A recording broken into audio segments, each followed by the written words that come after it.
again. These guys will never know when we're actually live. I will always know. Welcome to Arcane Focus at Magic at Mostead, episode 4.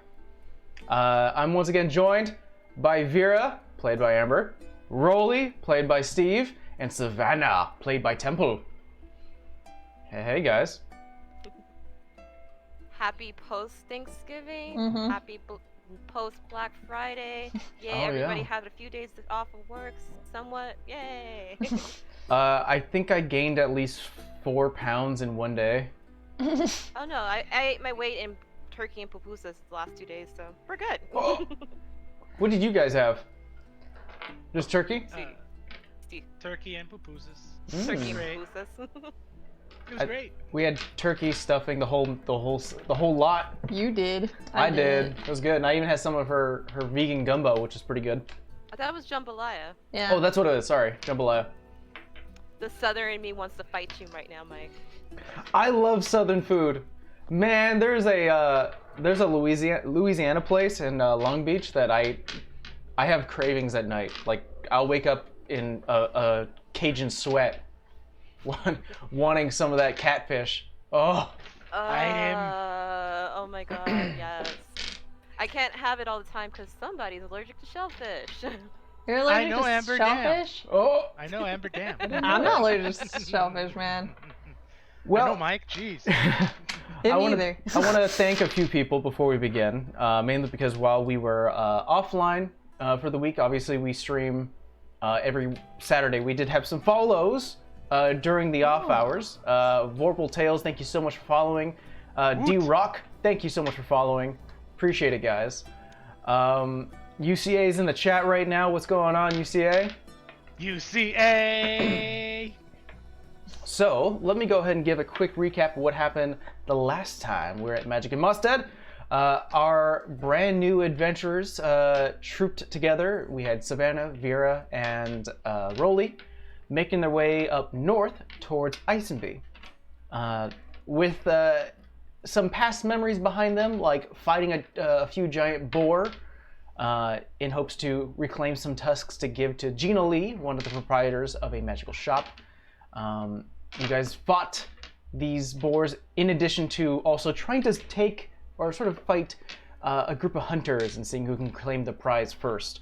You guys were victorious, though you did have two very scary moments where both Savannah and Vera both were knocked unconscious. But Rolly, being the strong individual he was, picked them both up, found some berries, and brought them back from almost death. So, Rolly, play the day that day. Yeah. You guys packed up your things, visited a local stables, picked up some horses for your carriage that you took from Uncle Sal's winery, way back when. It feels way back when, but it's only a few days. Oh, my notebook. I know. You guys went a full day of travel without any issues. On the second day of travel, since you are aware that it takes about 3 days to get to Arkling, which is the city in between Farsal and Isenby. So you guys are heading to Arkling currently.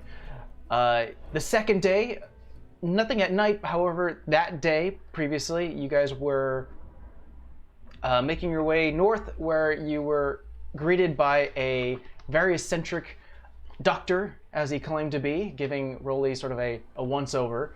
You guys had some shenanigans with his horse, took a bit of his vials that he was selling, and found out that it was not really medicine, more it was just makeup. I don't know what you're talking about. Rolly doesn't want to do anything about it. He's like, just drop it, and let's continue on. That's where we left off, so we're going to continue from there. So now we summoned a cat, as per usual. Up here. But we are picking up back where you guys are currently seeing the ever-fading vestige of Dr. All, as he's going deep into the forest, trying to chase his horse. Rolly, you're currently making your way back to the cart as Savannah and Vera, you guys are just sort of sitting in the back, laughing amongst yourselves, sort of chatting amongst, discussing what just happened. So, you guys may continue. Is there anything you'd like to say before we get tonight? I mean, we kind of had a mini conversation last time. If you'd like to continue, please do. I assume Rolly's still not going to explain himself here? No. Just because it's bothering me, I'm gonna lick my paw and like wipe the makeup off of Vera. Thank you. As awkward as this is. It's like, it's just not, it just looks bad. All right, guys. Thank you so much for, thank you very much for stopping. I just, went over to ask the guy for directions. I was kind of lost. Yeah, but what say we head north to Isenby. Let's get on the road. You know, because you got, your secret directions that you didn't want us to hear. Sure. No, don't you worry yourself. It'll be fine. Hey, Rolly. Yes. But you didn't like secrets. I mean, I don't not like secrets. I don't like your secrets. Noted. My secrets are cheeky and fun. Yours are cruel and tragic.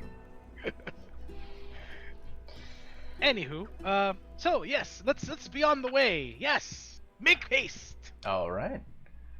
Let me go and get the map real quick. You guys are currently heading further north. Actually, the road itself is sort of done heading north at this point. It actually starts to take a quick, sharp left towards west, towards a city that you can see very, very far in the distance as the hill itself starts to go further down. It's about another day's travel, but you're fully aware of that. But you do see the city of Arklang off in the distance. As the night starts to take over the travels, just roll. Let's have two individuals who want to do watch and roll perception checks. I'll do a watch. I too shall do a watch. All right, we have All right, cool. Rolly. I'm going to sleep. All right, Rolly and Vera, go ahead and roll me individual checks. Is that a survival check, was it? Perception. Perception. Excellent. I 15. rolled a 12. 12. What did you roll? 15. 15. So Rolly, we'll say you go first. As the night starts to take over, you do look up and you see numerous stars. Since you're getting so close now towards the western mountains that sort of create this wall in between both where you guys are and where Varsal was, if you were to head further south, it is very cold, but nothing catches your eye. Nothing of note. Onto you, Vera. About the same thing. You do catch the sun starts to peer through, and at this particular point, you still feel that warmth that you've had back from Varsal when you met with the older man. You're starting to feel like this warmth is not letting go, and it's a nice, comforting feeling. But nothing of note for this first night. You guys are 1 day away from Varsal. So, as I was asking you guys last time, let me see what dice one of you guys needs to roll. I think Savannah, you didn't roll last time, so we're gonna have you roll this time. No pressure. Yeah, no pressure. Roll me a D10. A D10. Mm-hmm. That is a 1. A 1. Nice. Nice. Awesome. Yeah, nice, right? No pressure. No pressure. Okay. As your cart continues further west, at this point, as the road starts to turn, you start to see a figure further down the horizon, and as you get closer and closer, especially you you're taking sort of, I think you do have sort of a high passive perception, so it'd probably be you and Vera. You do notice it is an elderly human, about 5 foot. She used to be taller, but you can see that her sort of back is sort of hunched over. Long gray hair that's actually braided into a very tight ponytail. And you could just see her just sort of with a cane, just currently making her way towards Arklang. How far are we? Right now, you're about, I would say about 80 feet, and you're starting to gain, obviously. She's She can only walk so fast, but you guys are catching up with 2 horses at your disposal. So, elderly lady with cane. She doesn't Rolly, look familiar, right? Yes. you see that, right? I see a person. Yes, I do. Should we give her a ride? Do we have room? I'm sure we do. You could probably make room. Sure, no problem. Okay. I mean, I feel bad. She's walking with the cane.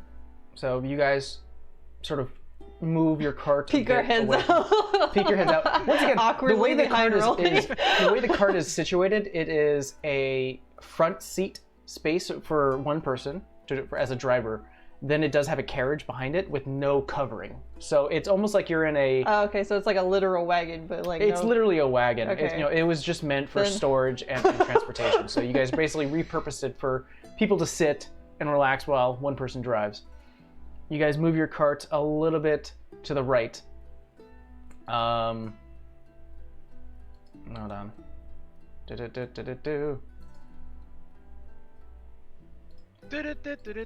Boop. Ah, That was an interesting sound. Almost. there we go. There it is. There it is. All right. You guys move your cart a little bit to the right, off the beaten path. You start to see the woman. She kind of turns towards you and gives you a wave, and just sort of goes back to her businesses and continues walking. Whoa, boy. The horses start to reel back and slow their pace. Good morning. Hi. Hi. Puck over. Good morning. Oh. Where are you going? Well, I'm going to see my grandson in Arkling. I just kind of look at Vera. I was like, Would you like a ride? It seems like it might take you some time. Oh, I couldn't trouble you folks for that. Oh, We're going there nonsense. anyway. No trouble at all. I'll just reach out my hand to She kind her. of gives a slight smile and reaches out for your hand, and you can see that she struggles a little bit to get on the cart. Oh, hi. Well, thank you very much. It would have taken me a while. Oh boy, I hope my grandson's not angry with me. No worries at all. Please, let us make haste. Yeah.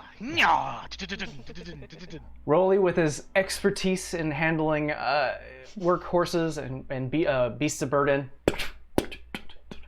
horses start to pick up pace as you start to go further west.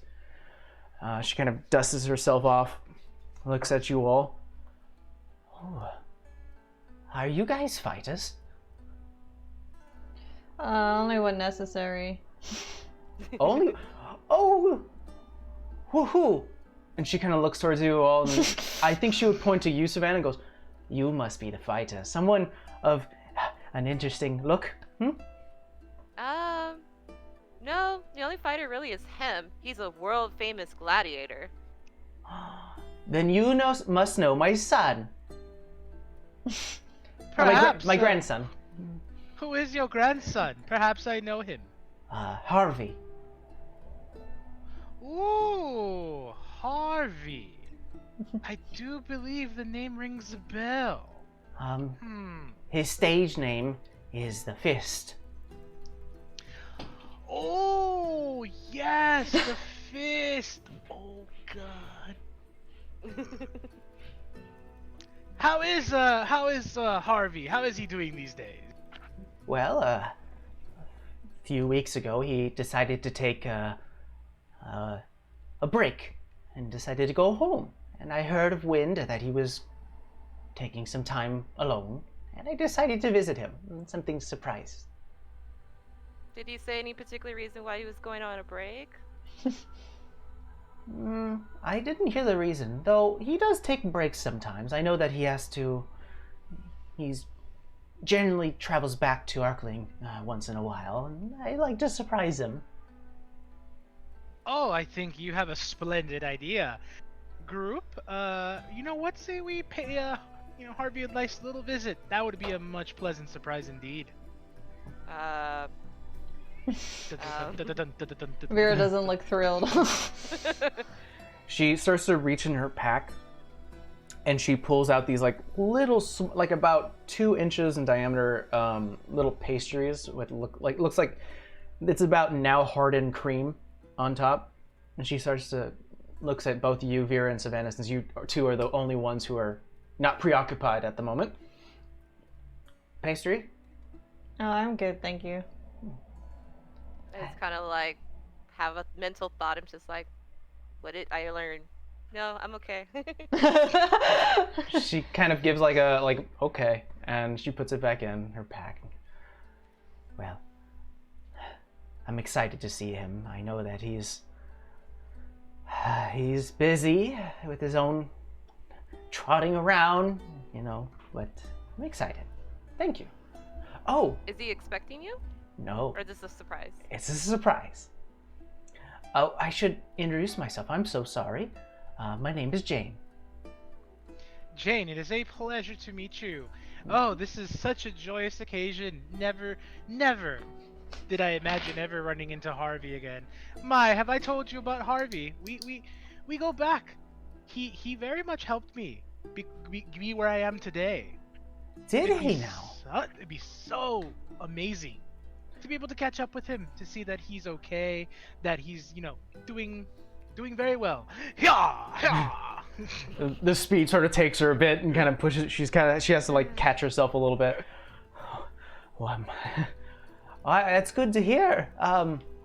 I do know he frequents the Coliseum. I've seen a few of his matches. Quite exciting. Adrenaline pumping, really. But yeah, he does take a sabbatical sometime. So we'll say at this particular point, we'll push on. Unless you guys have anything particular you would like to ask Jane. Oh, Vera's just sitting here awkwardly. Knowing that this is already a shit of an idea, but okay.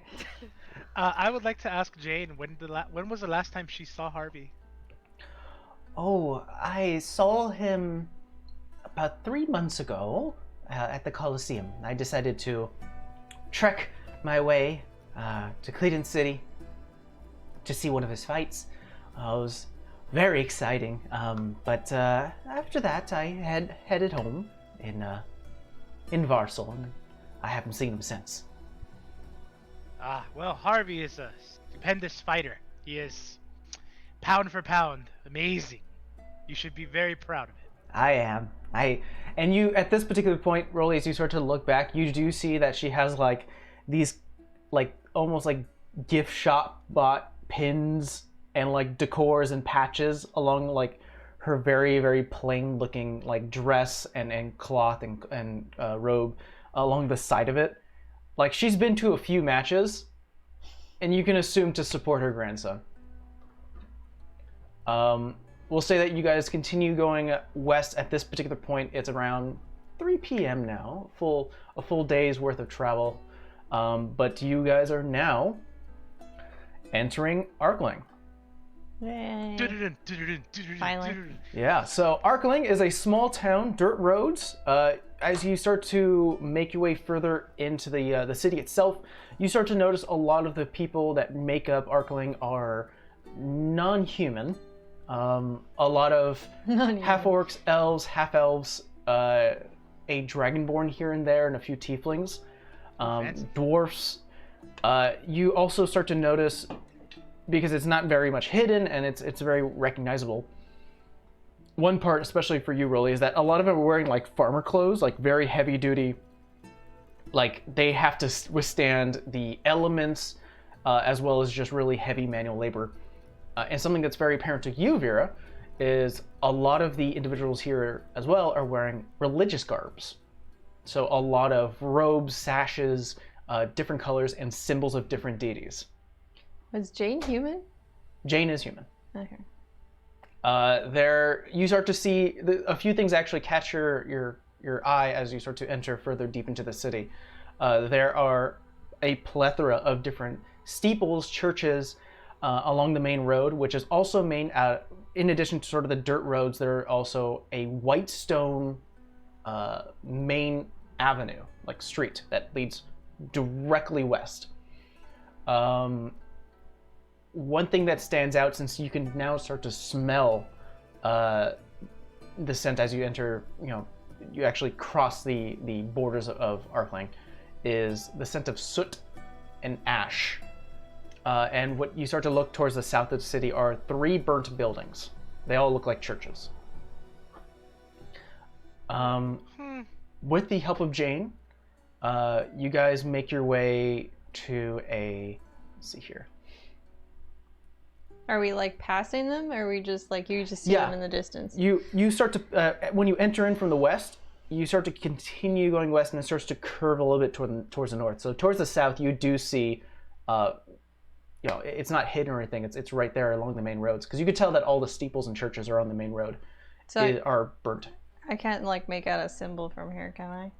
Make me a perception check with advantage as you're currently continue forward, and the wreckage and burnt nature of these buildings make it hard to determine. I'm just gonna casually ask Jane. I'm like, hey, 19. what happened there? 19. Okay. You will notice. Let's see. I'm gonna try to find this guy's symbol. Okay. You notice one particular symbol that's sort of, it's on a circular dish kind of thing. It looks like it used to be a decor that used to be on top of a steeple, so loud and proud. It's currently leaning against a burnt piece of rubble and ash and burnt wood, is a white right gauntlet. That's what you notice. Say that 5 times fast. A white right gauntlet. Do I understand what that is? Roll me a religion check. Like this character doesn't, but I think another character I know does. Mm-hmm. That's why I said, do I understand what it is? Because it's not gonna be a hard DC, but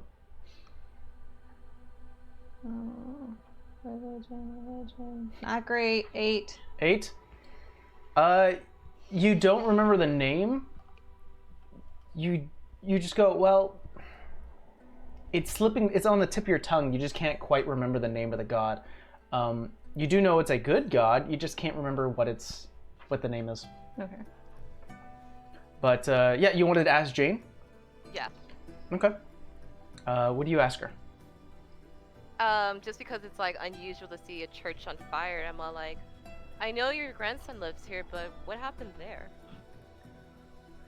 Oh, I've heard rumors about some sort of gathering that was illegal or quite harmful to the city. I don't know. Perhaps my grandson knows more. So they burned the churches down? It seems like it. I don't know what could have caused such an action, though. If you folks didn't know, Arkling is a very religious town. A lot of different steeples and churches exist here. So to see some of them go like this is definitely concerning. I'm just gonna keep an eye out for one for Paylor. Sure. Easy enough. Within, I'd say, about 2 minutes further ride northwestward of this space, you do see a Paylor church off in the distance. However, with the direction of Jane towards you, Rolly, you stop at a particular church where you do see, and she'll announce it too, the Church of Melora, the Wild Mother. And the church itself is a very old school, like not even that, like probably like 1800 school with like a single space for worship, and then a back area, and then a large garden behind it that can be easily seen peering out between the sides of the building. The building itself has lots of vines, and more of these vines have actually budding flowers, trees, and a garden up in front. It seems like it's more about nature than it is about the actual space of worship, but she does bring you to the space. She gets off the cart, Oh, kind of stretches a bit. Been on the cart for a bit and makes your way forward. I assume you folks follow. I'll follow her. Indeed. She opens the door. There you do see almost like a marbled image in a statued form of Melora, currently holding like a plant that is mid-growth. And on her left hand, you do see what looks like to be water that is currently coming out of her palm and dripping into a small fountain. There are I'd say about 8 on each side pews for sitting in worship and mass, things of that sort. Sitting down on one of them, you see a man about 5'7", very much white skin. You see, especially like on the back of his neck and then kind of closer to his face, bruises that are starting to heal. Brown hair that is somewhat braided in multiple braids, with a small yellow flower that's on one of them. And then his beard actually kind of is very much mirrored to his actual head, where it has small braided parts on his chin. He does have tattoos alongside of his biceps, and he wears sort of very loose clothing. Not very religious, unfortunately, but you do see like on the side of one of his chests is the symbol of Melora. After hearing the sound of the door open, he turns around and kind of does a double take. He gets up and just grabs her and lifts her up, Jane. Grabs her down. Grandma, how did you get here? I told you need to stop doing this on your own. She wasn't alone. You see him like his gazes shift from Jane's to yours and goes, "Holy shit. Is that Rolly?" You know who. Bring it here, boy! Rolly fucking Barnwell! And he almost shoulder checks you and then immediately grabs you as well and taps you, basically slaps you in the back. How have you been, big motherfucker? Oh, it's been a little bit of up, a little bit of down, but more importantly, how are you? It's been forever. Yeah, it's been forever. Man. I wasn't able to catch your last match, man. It's okay. It of course ended in my resounding success. All right. Yeah, first match. Savannah groans.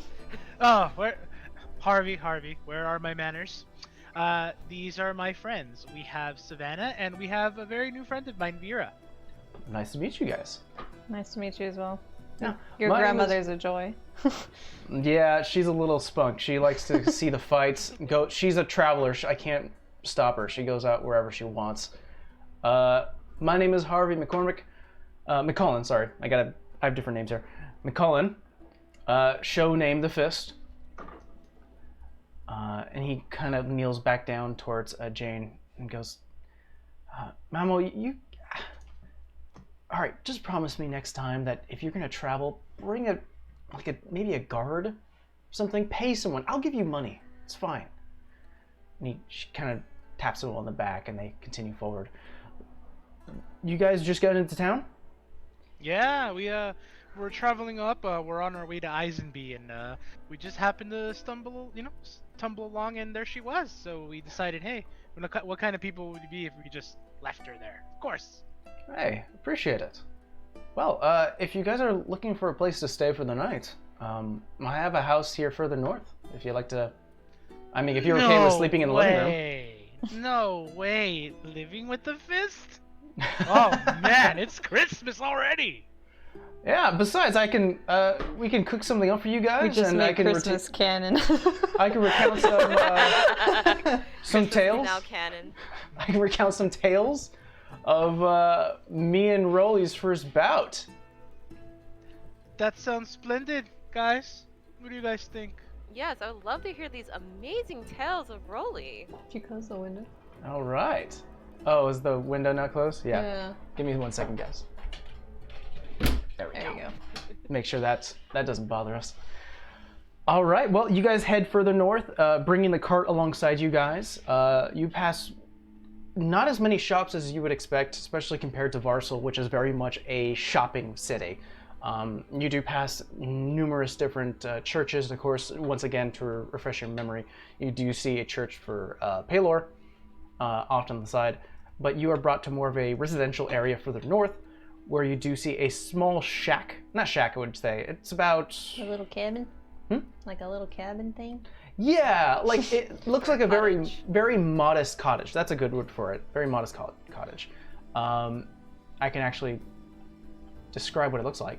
A simple wooden home. Outside, you do see there is tied to some chain, and alongside sort of the like the shingles or the roof itself, hanging from the outside, a leather sack about 2 feet in diameter and about 5 foot tall, just hanging out there along the wind.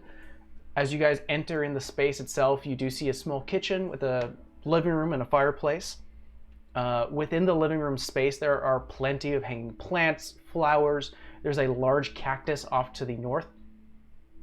There is a couch, a couple of chairs for sitting, as well as a side desk that has like numerous parchment and a quill for like writing something or a letter.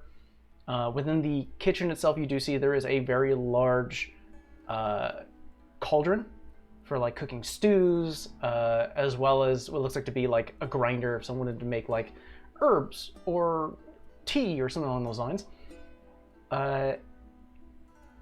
Yeah, there is also a hallway that goes further down north that leads to two different, like in a T-junction, two different doors that you can assume to be Jane and Harvey's rooms. He lets you enter in. Make yourself at home. Wow, this is a nice place you got yourself here, Harvey. I'm impressed. Thank you. I mean, I've been fighting at the Coliseum for so long that, you know, I made some money, made some wins, so I decided to put that back in my house, you know, and yeah, I can't stay away from Arkling too long. That's where I was born. Good for you, Harvey. That's a very good way to look at things. Very responsible. Yeah. Well, tell you what, let me go ahead and you know, bring some drinks.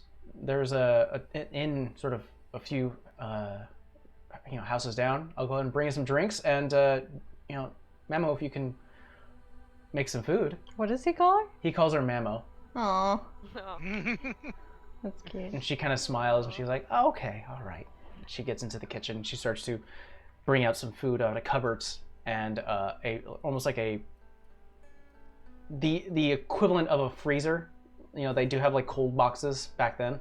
So she opens them up and starts to bring out like veggies and like mushrooms and things like all of that nature.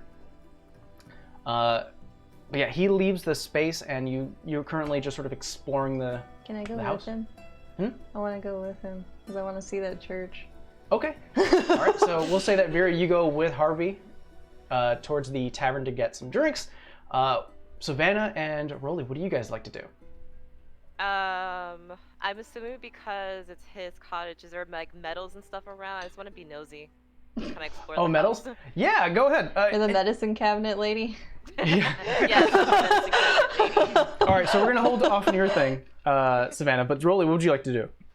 So I'm actually gonna approach her, and I'm gonna tap her in the shoulder as she's getting everything, and I'm gonna say, "Is there anything I can get for you? I don't know, maybe we wanna do something like a stew or maybe some meats or anything. Is there a butcher around here?" If you can, well, Harvey doesn't eat meat. However, if you are one to eat, head down to the local butcher. He's about 8 houses forward. It's not that long of a travel. And she kind of reaches into her pouch and hands you about like 3 silver. And I said, no. It's on me. It's on me. No, we're the host, dear. No problem. We are guests, and we feel like we don't want to intrude. But please, Okay. Harvey's Harvey's been a very influential person in my life. This is the least I can do to thank him. I appreciate it. Okay, go ahead and get some meat. I'll go ahead and get some herbs to prepare for it. Splendid. Splendid. All right. Hey, Sav, you want to come with me to the butcher? We have meat in the bag. Takes out boar meat. The boar meat. I forgot about that. I forgot about that. Oh, I mean, if you want to go, do you not want boar? You want rabbit? Do you want to prepare that? Yeah, if she would like that. Whatever works. Whatever fits your palate. Oh, then this will do. Thank you, Sav. All right. Savannah, you give the meat to Rolly, and Rolly, you help Jane in the kitchen. She's kind of instructing you, teaching you how to cook. She's like, no, cut along the side, and you're like, okay. And she's like, don't forget to leave the fat on and then cut it off, because it actually makes it a little more juicy. Savannah, as you start to, and I'm not gonna have you roll because obviously you're taking your time, and right now no one's paying attention to you because you're just sort of on your own, hands behind your back, kind of just maybe quickly looking at something, putting it back. No. I'm not that evil. Come on, guys. I'm just nosy. No. You're just looking around. You're just looking around. She's a nice old lady. I'm just nosy. So we'll say that as you start to look around, you don't see any symbols. However, you make your way down the hallway and you kind of just quickly crack open the door to the left. What you do see is a bed and a desk. Along the walls are adorned with about seven medals. That you do see a random collection of like first place, second place. You do see what looks like to be like a grand champion belt off to the side that's now been collecting dust. You can assume that he won it probably earlier in his years and has been having a hard time trying to get it back, or at least like the new version. Along the desk, you just see a ton of different letters. And as you start to quickly peer and sort of take your time and get a closer look at it, they all are addressed to Harvey. A lot of them have the same formatting where it's like, I got into fighting because of you. Oh my God, will you have my babies? Type of thing. Like, this is just fan mail. They're all fan mail. Yeah. They're all fan mail. And you can see like from different penmanship. So you're like, that one's written by a child. That one's written by an adult. And they have definitely... That escalated quickly. Yeah. I hope that I want to have your babies as the adult. Yes. Oh God. You close the door and then enter in the other room. This one is a very simple room. White walls.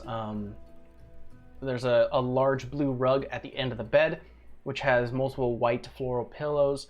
Along the right side, or I guess this would be the south side of the wall, it is nothing but hanging plants. Looks like they've been neglected for a little bit. Just need some care to bring them back to where, to sort of full bloom. But it is just a like a florist in here. Just nothing, and it even smells very sweet. The smell of flowers. As you turn around, trying to leave the room, you do see there is a large symbol of the Wild Mother. Interesting. Noted. We'll switch our view over to Vera and Harvey. So you guys are currently making your way towards just a local inn that has a bar bottom floor. And as you guys he starts to spend some cash to bring a few like jugs and bottles, and he kind of hands you a few so if you can help hold. You wanted to do something in particular. Yeah, I wanted to go visit the church, so maybe I shouldn't walk in with, bottles of alcohol. He'll offer to, he'll hold on to the bottles. You're like, here's my offering anyway. Yeah, we have. I mean, if you want to, I wouldn't. Not that type of god. if you would like to visit your god of worship, I wouldn't be the one to tell you no. Feel free. It's just been a very long time. Of course. I'll wait here. And he waits outside with of course, he's not going to walk in with the numerous bottles of alcohol. Hey guys. You walk in. So the church itself is less decorative. I feel like she hasn't been to too many of these though. Like, so she goes when she gets the chance. All her stuff's done like at home. Yo, thank you, Dennis, for the host. Mm. Appreciate it, man. Yo. But yeah, you walk in. building itself is very brick. So a brick building with a very large tree behind it. Very brick. That has like these hanging lanterns upon the tree that sort of give this nice glow within sort of the shade of the canopy, of the tree's canopy. As you enter in, what you didn't notice further north was a large stained glass window, a circular one, that is just filling this room with light. Blues, reds, yellows, which is the main color of the sun symbol of Pelor. Within it, you do see a human individual. About he's shorter, he's about 5'2", a little hefty around the waist, but kind of sees you and welcomes you in. He's wearing a robe of Pelor as well. What do I call them? I said, what do I call, like, what does he look like? He looks like a priest, or he just looks like... He's a priest. I was like, call him the wrong thing. That's all I need. Rip. It's been that long. Yeah. He welcomes you in. Welcome, child. Thank you. It's been a while since I've been in a temple. A daughter of the sun. Are you? I'll just hold out my symbol. For some time now, at least. Kind of nods and he taps his symbol as well. Well, know that you're always welcome here. If you'd like a place to sit and pray, feel free to take a space. Thank you. And she'll just kind of like kneel there for a little bit. You see him, he goes back to what he was doing. You see him, he's actually cleaning the space. Okay. You take a moment to sort of reflect upon the colors, being reflected on you. I'm gonna ask. I think we talked about it off camera. A question of should I or shouldn't I? But in Elvish. See if you remember. Is this the one where I was getting ready? No. No? This is about Uthiel. Uthiel? We had a few conversations, so you may have to. Maybe you want to put me in Discord. So we'll put your thing on hold. We'll fast forward and say that you do finally meet up with Harvey, and you guys head further. I sent it to you. Back into the house. Okay, perfect. Let's take a look. Okay. Are you fine with me responding? Yeah. As sort of the inner voice that you would hear? Okay. I actually wrote a few things down. No, because you asked me, like... I know this question was going to come up. Would she think that? I'm like, I think she would ask.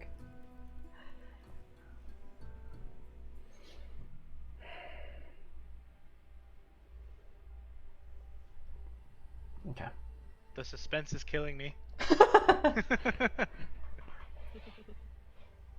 Oh, I get an answer? You start to... You hear almost like... It's not like an answer, but you start to feel like the sun's rays upon you.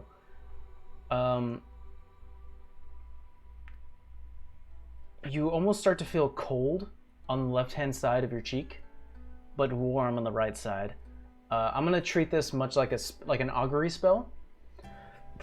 It almost seems like you're getting the feeling of Pelor doesn't have the answer for you right now, but he does know that it is not out of the cards, but it's too early to decide.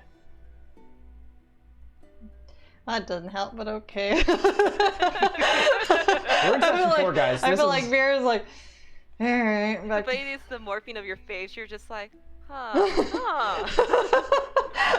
Okay. We'll say now you finally meet up with Harvey, who's currently, cleaning a little bit off his hands. He's got like a bit of dirt. Leads you back into the house, and so you guys are. We're gonna fast forward. Say you guys are all together now. The food that has been prepared is cooked boar that has been almost cooked with these very spicy spices. Cajun boar. Spicy spices. Basically cayenne, cayenne pepper and things like that, and just really makes a nice spicy flavor to it. In addition to that, you guys are served Actually, I made a food banquet here.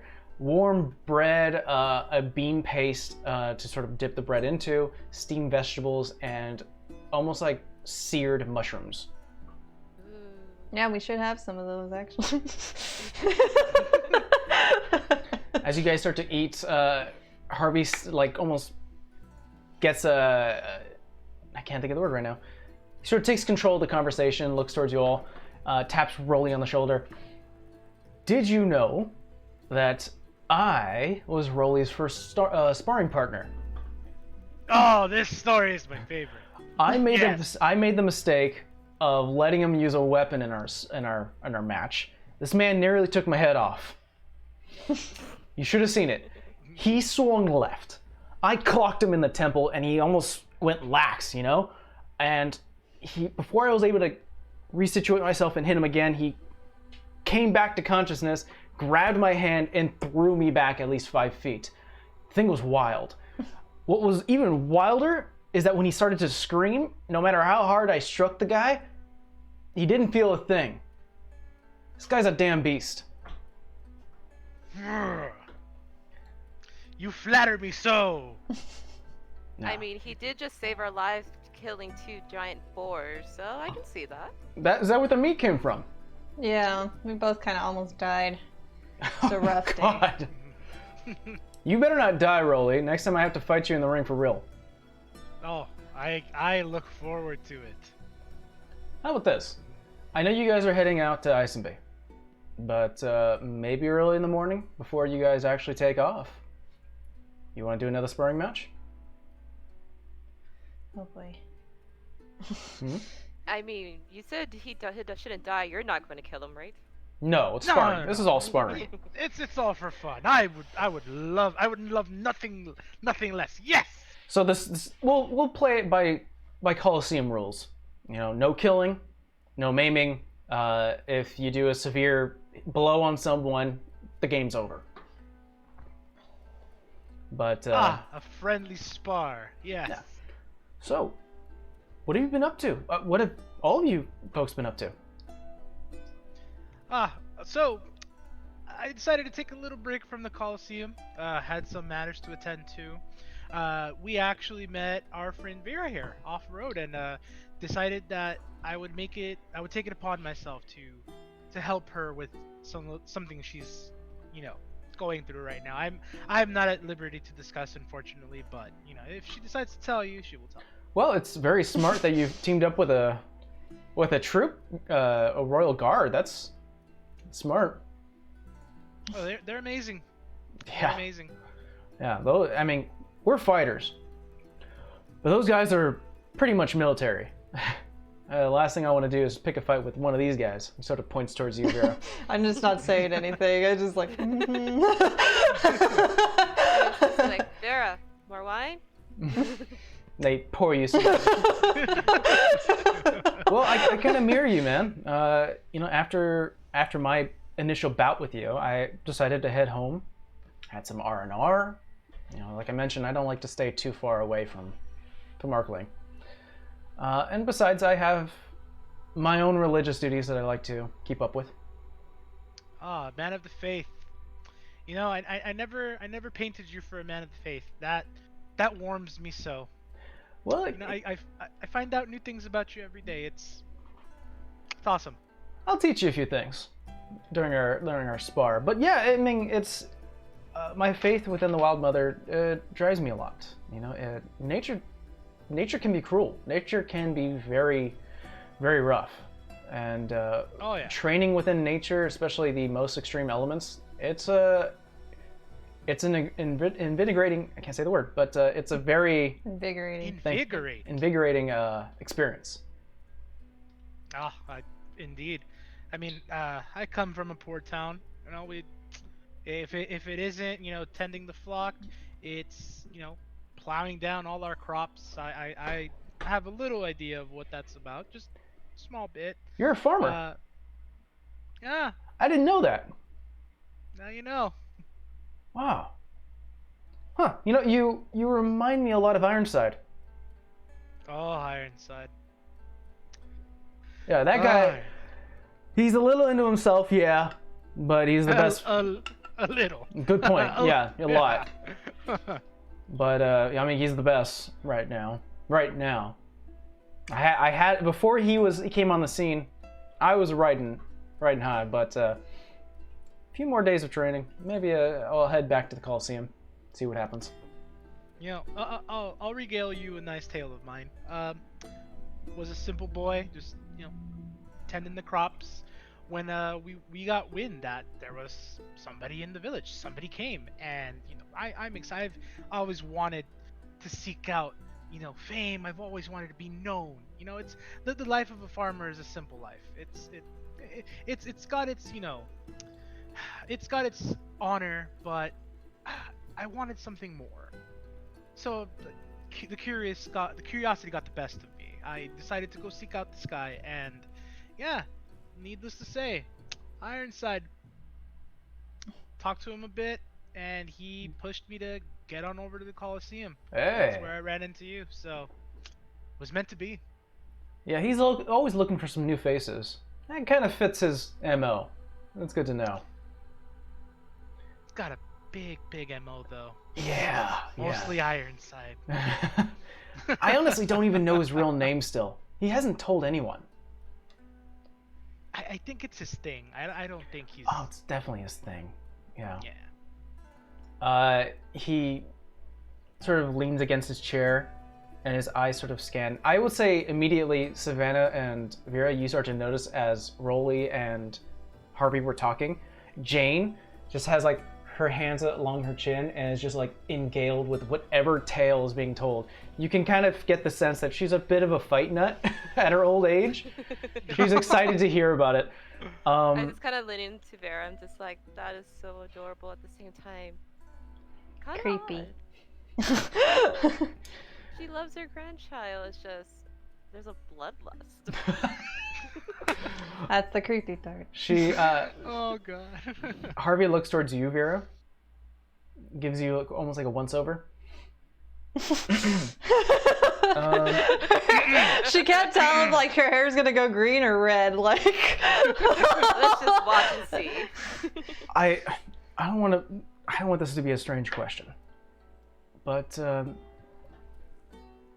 how often do you speak to the one you worship? oh, hair went green. Depends. Sometimes in times of need, or if just need somebody to talk to. Not hiding his feelings. You see a little bit of like, almost like a conflict is happening within his head. Why do you ask? Well, I made it no secret that I dedicated my life to the Wild Mother. We obviously try to do our best to see the beauty of nature and life, but it recently it feels like other religious individuals have an easier time connecting with their god of worship than the flock of Melora. It's hard. I'm not sure if you ever experienced that. There was a time I forsake his name, so I did not speak to him. But he still communicates through you and provides you abilities. Something like that. But I don't mean to pry or try to guess. It's just that a lot of people here have that innate.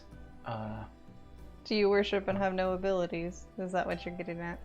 No. I obviously spend most of my life fighting.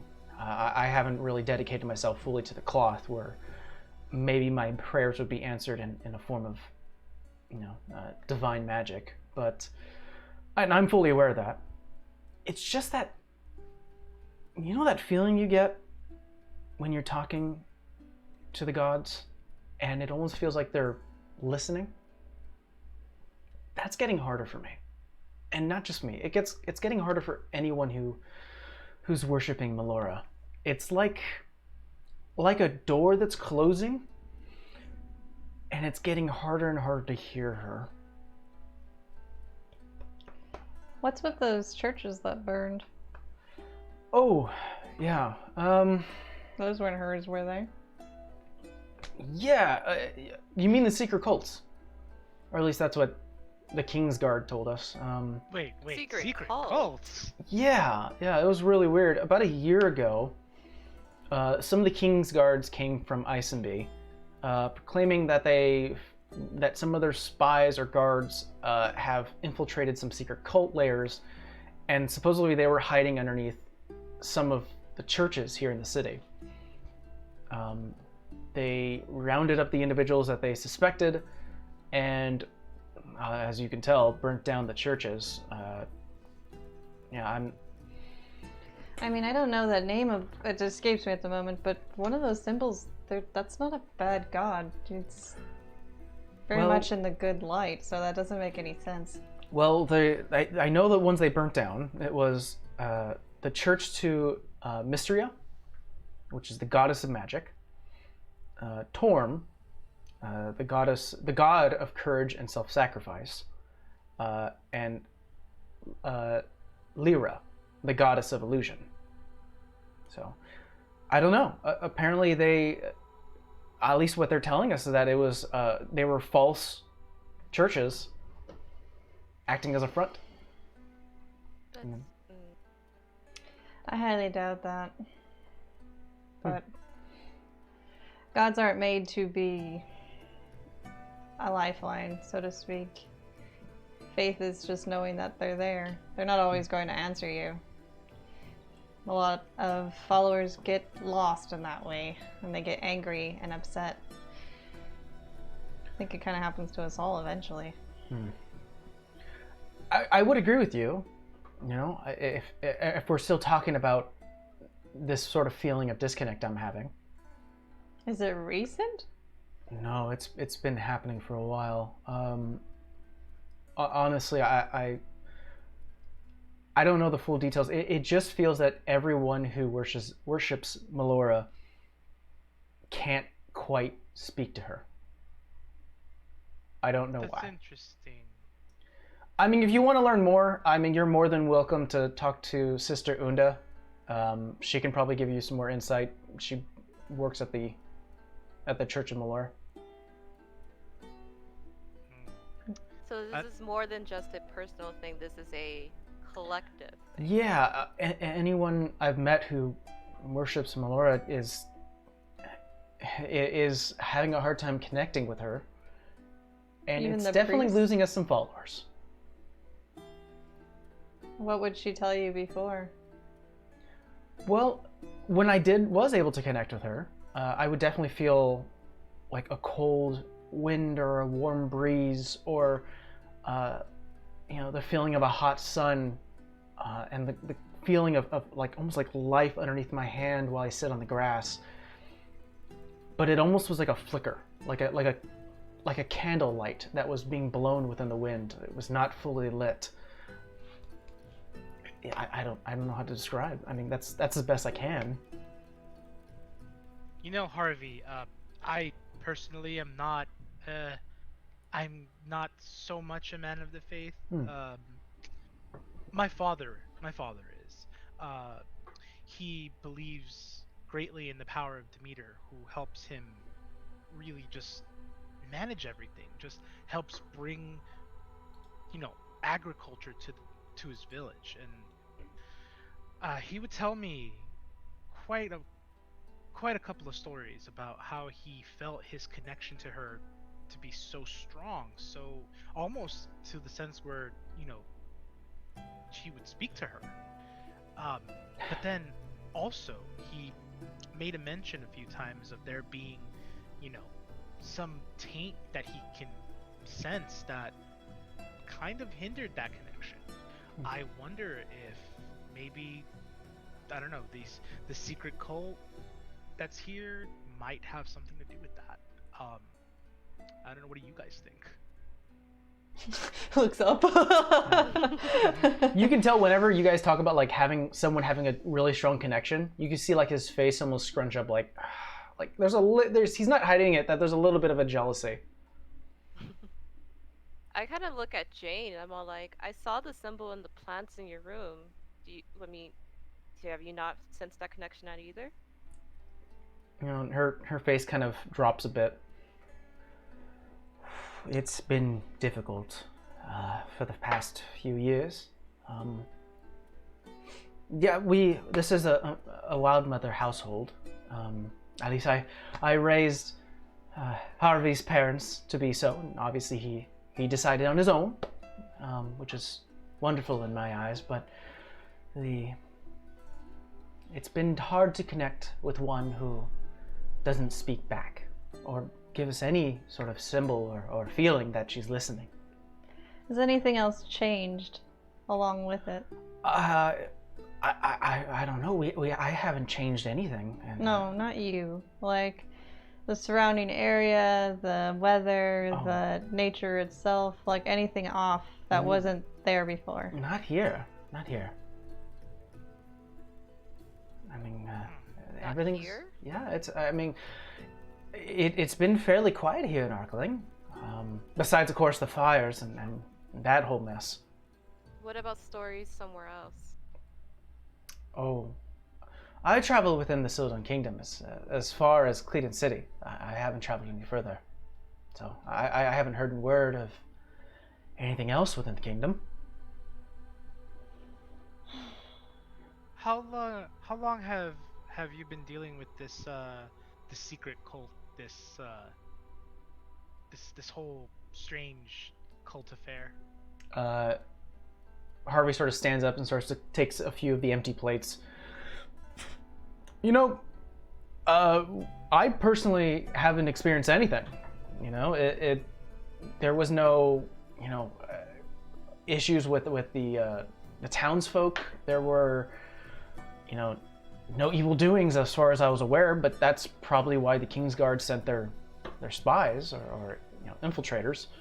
They informed us that there was some sort of secret cult. That's as far as we're aware. I don't know what they were doing. I don't know what they were up to. They were just taken out. King sends Gar's secret cult, church burns down, and a whole group of people can't connect to their god. That's a lot. That's suspect. I mean, if you want to learn more about our connection, I still strongly recommend you speak to Sister Unda. Do you have a beacon of some sort? I'm sorry? Do you have in some churches there's like a sanctified area or item or thing that's been gifted to them supposedly by the gods. Do you have something like that? Oh, I probably. I unfortunately I don't man the church. But I would assume so.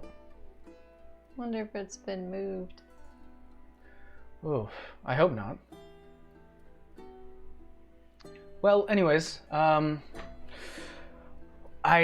obviously don't want to take what's time for happened rest. to your neck? Oh, leftover gifts from my last bout. It hasn't quite fully healed, but it will in some time. I got really hit by one of my gladiator friends. Oh yeah, trust me, I understand bouts of combat. Mind if I take a quick look at it? Yeah, of course. Kind of lifts it down. Roll me a medicine check. With advantage since Vera, you're kind of... I was going to say, do you mind? Oh, nat 20. Nat 20. I'm not even going to bother to roll that again. You notice right away that it almost looks like someone hit him so hard in the neck that it kind of burst a few blood vessels. But it's a bruise. It's not it's not anything else serious. Do you mind? Oh, yeah, of course. Kind of reaches down. And I'll do a cure wounds on him. Okay. Hold on. Almost like if the blood itself that was pooling up in that space Do you starts want me to roll or no? No. This is more of a thematic thing. Okay. But you do expend the spell slot, and the blood itself almost like starts to spread, and then starts to dissipate. The collective here is starting to. He touches it, and he's like, "Oh, You see? That's more than just a power. That's communication. I'm gonna whisper Vera. I'm like, you probably should have saved that tomorrow when after they sparred. A sore spot is a weak spot in combat. See? I like the way this woman thinks. Ah. Uh-huh. All right. Oh, advantages, I see. Well, is there anything else you'd like to do tonight before we head to the next morning? How far is the Church of Melora from there? Oh, I would say it's about like a 5-minute walk. You can tell that all of the churches are on the main road are like right next to each other, so you can easily jump from one to the other. And it is a small town too, so. I mean, we can go check it tomorrow. I kind of want to go look through the rubble. Yeah. I was actually gonna, take a walk around. Like I've never been here before, and I'm always one for, adventuring in new places. So if you don't mind, I'd like to just step outside and kind of walk around. Have at it. Take it all in. There's very little, wrongdoings that happen here. I'm gonna put Manuel to sleep, and I'll take a rest. Please feel free to take the living room. I'll bring out some extra blankets if you need it. Oh, awesome. Thank you, Harvey, again. Yeah. It's great to see you again, man. Same. And if you're still... too long. Yeah, and I'm excited for tomorrow to see what you learned. Hey, get that rest, you're gonna need it. You see him laugh underneath his breath, and he kind of takes Jane to her room, and then heads into his own. What would you guys like to do tonight? So, before I step out, I'm gonna tell my friends, hey, I want to check out that church. Something feels a little suspect here. I don't want to go to the ruins. I don't mind going to the Church of Melora. I do. Yeah, I was gonna take a moment and just kind of check in, see what's going on. Sure. Okay. So we're gonna. After your sparring match. Oh, I'm not gonna stay out all night. Just Oh, you mean now? Yeah. Pop in real quick, ask a few questions, and be on our way. Oh, okay. All right. So you guys head outside. The cold breeze starts to take you as you start to notice that the city is very much close to the mountains off to the south, which is causing this like nice cool downdraft. Bit of snow starts to fall. Not enough where it ends up like piling up on the floor and causes like any type of like hard footing. But, it's cold as hell. Yeah, it's just cold. It's hard. But you guys make your way south towards the Church of Melora. You start to see the same church that you were brought to in the beginning when you first came here. There are lanterns and braziers causing the sort of illumination from the outside, and you do see there is a candle or some sort of light from the inside as well. Guess we'll look for Sister Unda, whatever her name was. Sure. So you enter in the front door. The doors themselves open the small space, and you do see just currently moves a bit of the robe and from the back area and kind of is currently writing something on a piece of parchment. Looks up. You see about a 7-foot tall, skinny, white-eyed, with a mixture of mixture of white and blue scales across her head, wearing a light green robe with the symbol of the Wild Mother, which is an upside-down shell with a blue swirl on it. A white dragonborn. Oh. Ooh, I've never seen them before. She looks up at you. I just kind of close Broly's mouth. Don't mind him. Good evening, children. Are you Sister Unda? I am. We were sent here by Harvey to speak to you. Well, of course. And she kind of like quickly, almost like catching herself, she's like, here. And she kind of goes back into the back room and pulls out a few like pillows and things for like comfort on the hard wooden pews and starts to pass them out. Well, if you know Harvey, then you may know me. I'm Unda. I'm the proprietor of the Church of the Wild Mother here in Arkling. How can I help? Oh, so we had a conversation with Harvey, talking about. Uh, I guess I must give you context. I've known Harvey, uh, not too well, to be honest. We are both fighters in the Coliseum, and we got to know him a little bit better today to find out that he is, to my surprise, a man of the faith, and he told us all about Melora. And I mean, to be honest, he's a great person. He's told me that there's been some things that have been troubling him for a while, and I thought I'd kind of jump in and see how things are and maybe Well, get to know you a little bit better. If you're ever looking to become one of the flock of the Wild Mother, we would definitely be grateful. Especially, we were a little hesitant when Harvey first came to us, instructing us that while he's been here for quite some time since he was born, he was going to be a fighter. It was a little concerning, but we realized that even in religious stories, there are warriors of faith. So, if you're looking to join, we would love to have another warrior of faith. But to the concern, yes. I think the disconnect is the concern. Yeah, it's true. We've been having a hard time connecting with the Wild Mother. As you can see, and she kind of points towards like the outside and sort of the windows towards the nature outside. We've been honoring her as best as we can, but it's like daylight that is losing its battle within the night. Our connection is slowly weakening. I mean, I've tried reaching out to our sister locations in Trad and Arrowfield, but I haven't received any response, so I'm concerned that something's happening over there. Has something changed around the same time that you've noticed being disconnected? Well, at least for me, I felt some sort of like a sickening feeling for quite some time. At that particular moment, I reached out to, especially to our main sister location in Arrowfield, and it's been quite some time since we've received any word from them. I mean, here in this space, I haven't seen any difference. Tell us a little bit about Melora. What is your connection with her? How do you feel Melora's power in you? Well, she kind of giggles a little bit, and when I was a child,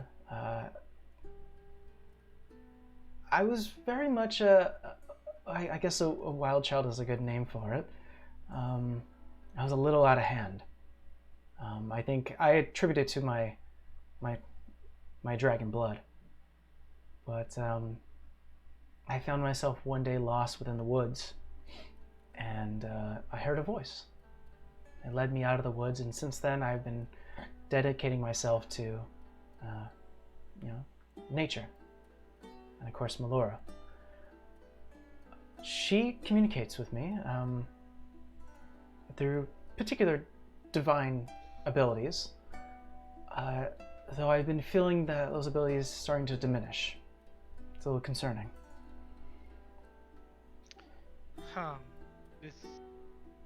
Tell me about what is this deal with the Kingsmen? Oh, I think you're probably talking about the burnt churches of the three gods. It's a little disconcerting to say the least. Well, what we were told, one evening, a group of troops came by. They presented a scroll from the king's court, and informed us that they located a few bands of cult leaders who were worshiping evil deities, and they were masquerading as Mystria, Trom, and Lyra. So they enacted what they felt was what was needed to be, and they arrested those individuals who were within the churches and burnt the buildings as to prevent any further cult leaders to come by. Do you know where these prisoners are held? Probably up in Isenby. You recall what the guard looked like? Like this? I'll just point to my armor.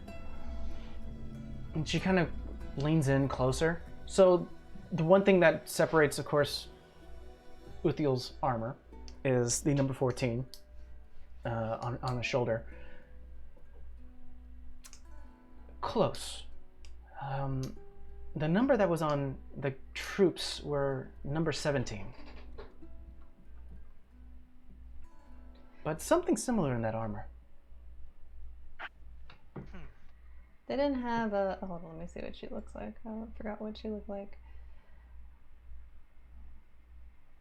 They didn't have, like... She's an elf, right? Lily's an elf? Yeah. They didn't have an elf with, like, long white hair, fairly built, decent armor, long braid with them, did they? Not to my knowledge. Now, I mean, I'm not a man of the faith, of course. I may potentially be out of line here, or maybe I speak from a place of ignorance. I don't know. I'm sorry if this causes any offense, but it seems strange to me that houses of worship would be established, and regardless of whatever acts were being perpetrated within them, these sacred altars would be burned down. Yeah. I'm glad Rolly said it. Yeah, I mean, here within the city, it's highly looked down upon for such an act, especially with our reputation. Arkling is very much known as a religious city. I agree. I 100% agree with you that the act of burning such symbols, regardless if they were used for nefarious deeds, could be repurposed and be reused for actual worship of said gods. Unfortunately, as you've noticed, a lot of us are very much individuals of the cloth. We dare not fight what the king, decrees. Do you interact with the other churches and the other groups? We do. We do have a central council here in Arkling. We don't really have a mayor. A lot of the heads of the churches come together and discuss city duties or necessary work that needs to be done. 3 major churches disappeared. Did you guys notice anything odd about the 3 groups? That they may be a secret cult and no one knew, or anything odd of their behaviors? Honestly, no. The leaders for all 3 were individuals we've known for years. It gave us quite a fright, and there was some time of fear of whether one of us were another cult leader in disguise. But since then, it seems to have calmed down in terms of the scares. But as for those leaders, we didn't notice anything. How long ago has it been since those churches were set on fire? About a year.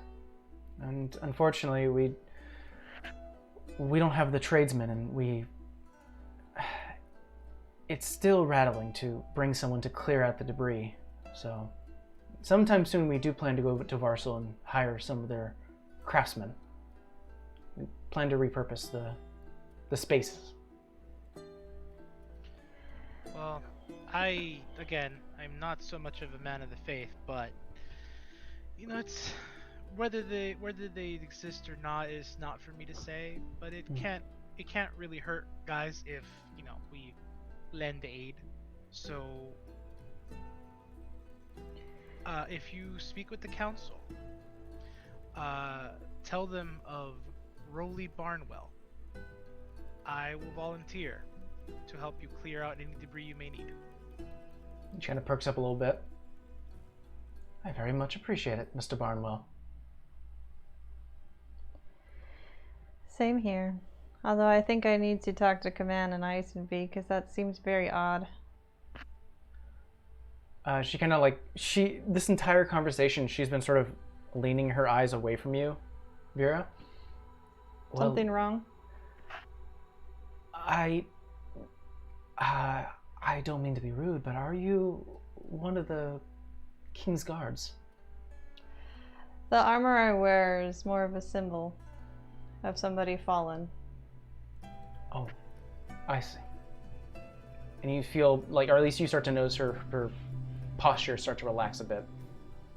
I'm sorry if I... And that's why I don't buy what has happened there.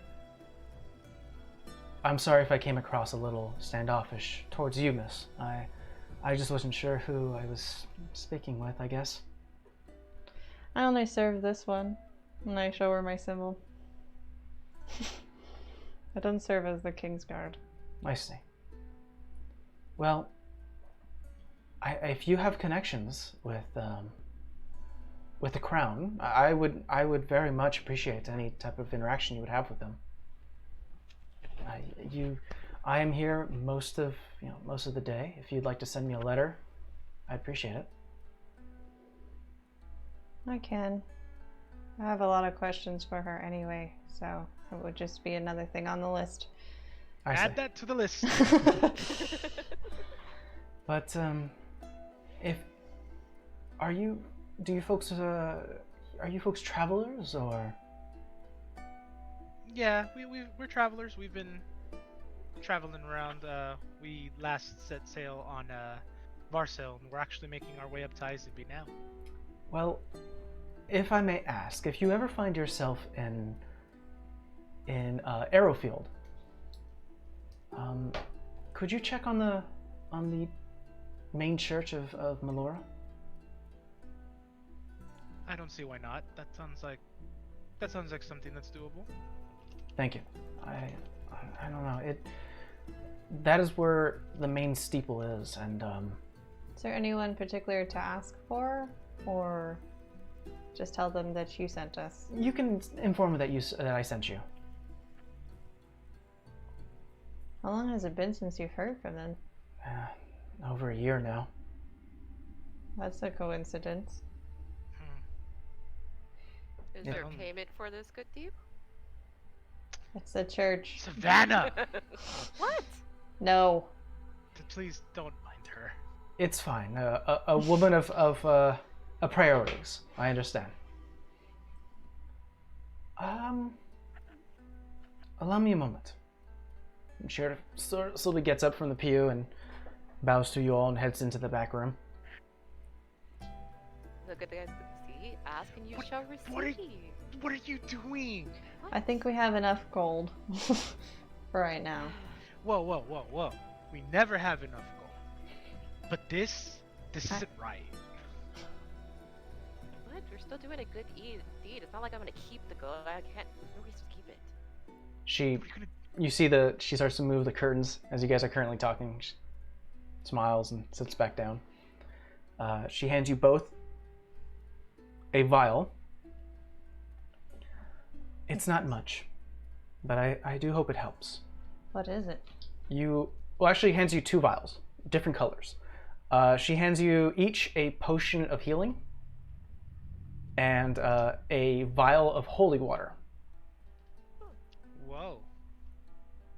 I can only Wait, we assume each have that, or each one. You each have one holy water and one potion of healing. I got confused because you said 2 vials. Yeah, you said 2 vials. So I'm like, so we only have the 2 hour. We each get 1 or 2. You each get one. Sorry. Okay. Sister, thank you. I don't know what to say. I wasn't expecting this. Well, I don't have our flock has definitely diminished a bit, and unfortunately I don't have much in terms of coin to provide, but we are a place of healing. And I'm sure this can be useful to you folks as you adventure out into the wilderness. As we teach here, nature is grand, wonderful, and calming. But nature can also be strong and cruel. So Indeed. take these, and hopefully the Wild Mother serves you. Sister, if you may, would it be too much to ask if... Would it be too much to ask if maybe perhaps you may speak with Melora and pray on our behalf? Of course. I will. Thank you. All right. Is there anything else you guys like to do with Sister Unda, or maybe you'd like to do tonight? I'm gonna give her 20 gold pieces and just place it in her hand. Grabs it. Bobbin. I was gonna ask if there's a donation box. I was gonna drop some gold in, but no, you can go ahead. She smiles, and when it comes to our grand design and who we worship, I should consider you a sister. Regardless of the donation or not, I'm fully aware that Pelor is the sun that brings us nature. And we are the byproduct of Pelor. You are always welcomed here. They very much coincide. Absolutely. I will walk up and I will donate 3 gold. I will say it isn't much, but Melora and Demeter do work hand in hand. Melora gives us the life, and Demeter helps us. She helps us make it into something we can use. So it's not much, but I'd be honored if the church would accept. She nods and she taps you on the shoulder. Go forth and be the holy warrior you're meant to be. Thank you, sister. And she grabs your hand, Savannah, and just sort of shakes it. Says, "May my Lord be at your side." Thank you. I flip her hand and go. Walk away. All right. I didn't mean it to be like that, but all right. But you guys make your way to back to Harvey's space. Is there anything else you'd like to do tonight? I was just gonna ask her if she could light a candle for us and then for Uthiel. She nods and I will. All right, so we're gonna go ahead and fast forward towards the morning. You guys rest up in the living room of Harvey the Fist. Yeah. You wake up and it's a slow morning as you start to wake up a bit. You can tell that you kind of slept in a bit, but you know what? You kind of need it at this point. Traveling about 3 days in the wilderness. It's nice being in shelter. Harvey, you see him. Actually, you don't see him. You actually hear outside in the front yard. This is an improvement from the yelling at the birds, though. Or running into poison ivy. That too. Or, having to drag 2 almost dead corpses, feeding them potions. They were berries, and you didn't wake up from that, but point taken. Alright, well, I'm gonna gather my things, and I'm gonna step outside, start loading up the carriage. Sure. As you step outside, the first thing you see, punching that sort of leather pouch, is Harvey, and he's like, you just see flurries of blows, using both a mixture of like martial arts and just sort of raw brawl punches. Basically, he's hitting a fighting bag. He looks at you. Good morning, Burnwell. Morning, Fist. Have you picked a name yet? Not yet. I'm still thinking. All right, you got time. Yeah. Make sure you pick a good one, because it's gonna stay. See, I've thought about it a little bit. I wanna choose something that it just something that works, something that I don't need to say my name. They'll just know. All right. Well, once you're finished loading up, gather your friends. You ready for maybe a quick spar? I'm gonna go get some tea from Jane. Yeah, Right behind you. Jane will give you like different pouches and gives you a cup and says, I'll give her a gold piece. Here you go. "Put it back. We're gonna go watch a fight." Wait, Vera, Jane. You want in on this? Slide a gold piece in the middle of the table? Oh, you don't see this, Rolly. You're out in front. And she goes, What? But Steve sees it. Yeah. Jesus. Jane reaches into a little pouch on her side and she slides a coin. "I've got one on my grandson." And one on Rolly. Vera, come on. I'm impartial. I'm not betting on either one. Oh, come on. Well, then- Live a I'm little. probably gonna have to heal the one that doesn't win. More reason. Live a little. I'm good. I'm just gonna sit here and watch. She kind of, Jane sort of nudges you, Savannah, and goes, I like the way your mind thinks, though. I like you too. Come on. I like this. And she sort of puts her arm around you and uses you a little bit, like, instead of using the cane, she's using you, and you're just sort of walking outside. Come on, church girl. And Harvey and Jane lead you all back to the Church of Melora. However, you don't go inside. You actually start Yeah, we're not gonna fight in there. You actually curve in the back area and you see what looks like to be a fenced off space with just trees and flowers and a garden in the back area with like different benches looking out inside. Harvey sort of snaps a bit and starts to ready himself. You like it? I used some of my winnings to convince Unda to allow me to make a bit of a fight ring down here. That must have been some convincing. Oh, it took some coin. It definitely did. I'm gonna be stretching out like, doesn't have the seating of the Colosseum, but it's very rustic. I like it. All right, so I'm gonna move you guys to the map. Welcome to the Wild Mother training space. I'm on the map. Ooh. Fancy. Let's go ahead and show the audience. There we go. So go ahead and place you guys. You can go ahead and place yourself anywhere on the outside. There are some benches up to the north and south. Harvey's gonna take this space here. Oh, why is the light like this? It's there we go. moving with Here movement. you go. All I'm right. gonna take that space there. I'm gonna go ahead and change the music here as we have some sort of fight going on. Yeah, boy. Let's see. I'm gonna find a good one. Nah, this. Yeah, here we go. This one's labeled disjointed. Oh, it's gonna Sounds be right. right. Okay, I'm gonna pull up Harvey's character sheet real quick. So Harvey stretches a bit. All right, big man.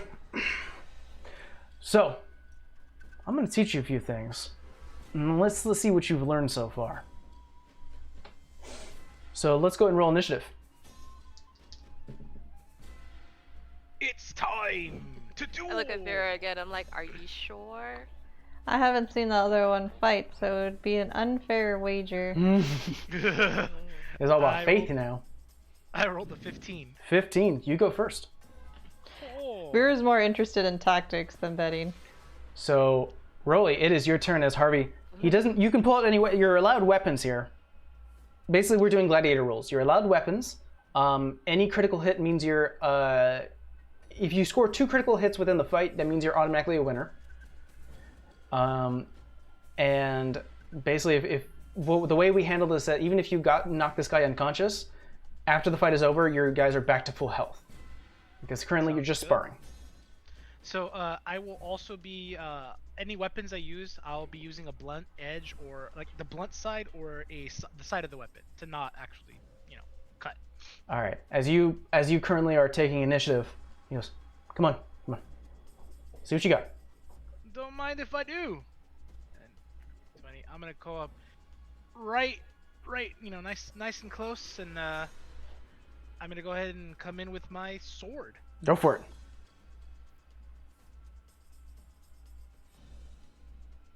.22 to hit. That connects. That's off to a great start. Woo! Go farm boy! Oh my god. Ooh, 8 points of slashing damage, or I guess I should say Bludgeoning side damage. damage. Yeah, you're doing bludgeoning right now. You knock Yeah. him across the jaw. And he goes, all right. All right. See, the one thing you want to learn is if you can push someone out of their space, you can immediately take it if you're quick enough. But I think I'm going to show you this instead. And he starts to bob and weave. He'll end up shifting his weight off to the right. Immediately take a swing. All right. That's going to be a 18 to hit. That connects. Oh, and you take 6 points of bludgeoning damage as he clocks you Ooh. on the chin. Quickly, he's gonna spend a key point, Oh. Lunk. and he's gonna attack 2 more times with like just an elbow, and then he's gonna lift it up with his chin, his elbow up to your chin. Ooh, those are not totally good rolls. So that's gonna be a 14 to hit, That's a miss. and then a 15 to hit. That hits. All right. So you're gonna take another 6 points of damage. And he's gonna spend another key point, and I need you to roll me a con save.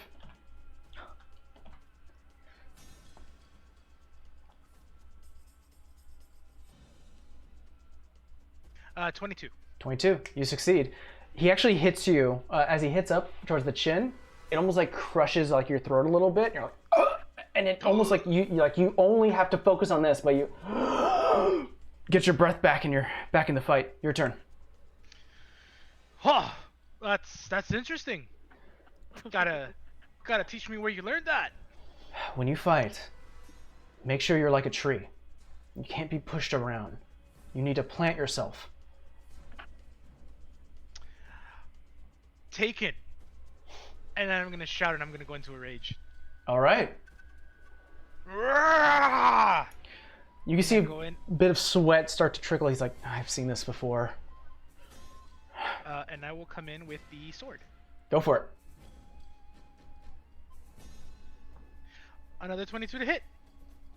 All right. Roll your damage. 9 points of damage. All right. Go ahead and do that. And you clock him again. Spits a bit of like saliva out, a little bit of. All right. Roar! You see him grin a bit. And he's gonna go 2 quick attacks. Ooh, those are good rolls. 21 and 16. Both connect. Okay. 10 points of damage. And Combined? combined. Are they halved? Oh, they are half, so 5 points of damage in total. There you go. And roll me another con save.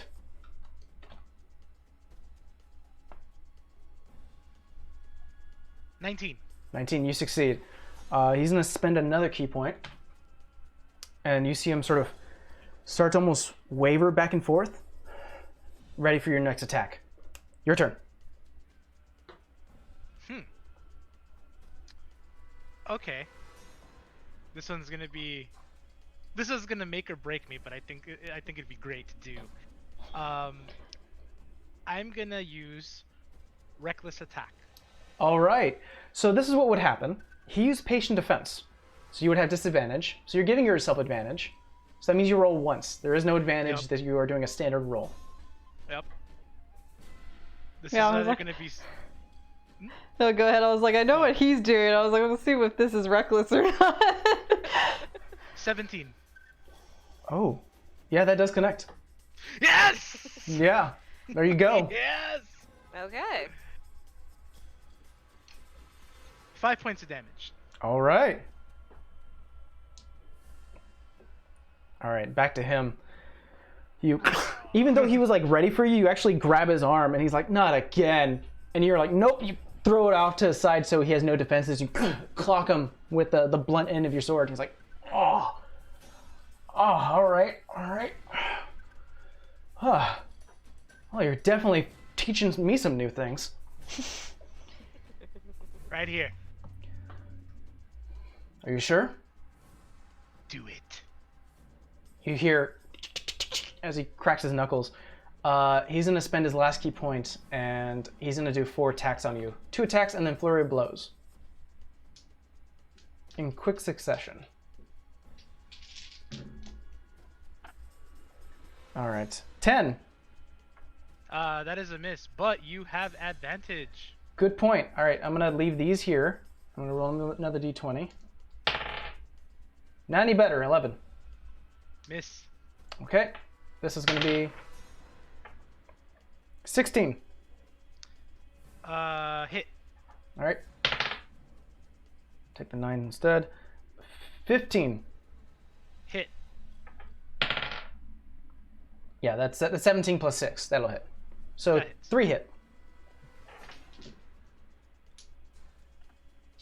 Just sipping my tea over here, going. Glad I didn't bet. It's like, come on, Rolly, what did we work on? Another thing I need you to do, as he has his monk tradition, I need you to make me 2 dexterity saving throws. All right. Actually, no, make me 1 dexterity saving throw. All right. Ooh, that fails. All right. So the first part of his flurry blows, he gets you like right in the stomach, and you sort of lean down, and he swipes your feet, and you go prone. The second one, he basically, and there's no story element to this, but he basically takes your reaction away, Oof. and he'll back up a bit. In total damage, he does 13 points of damage, halved to 6. Cool. But it's your turn. All right.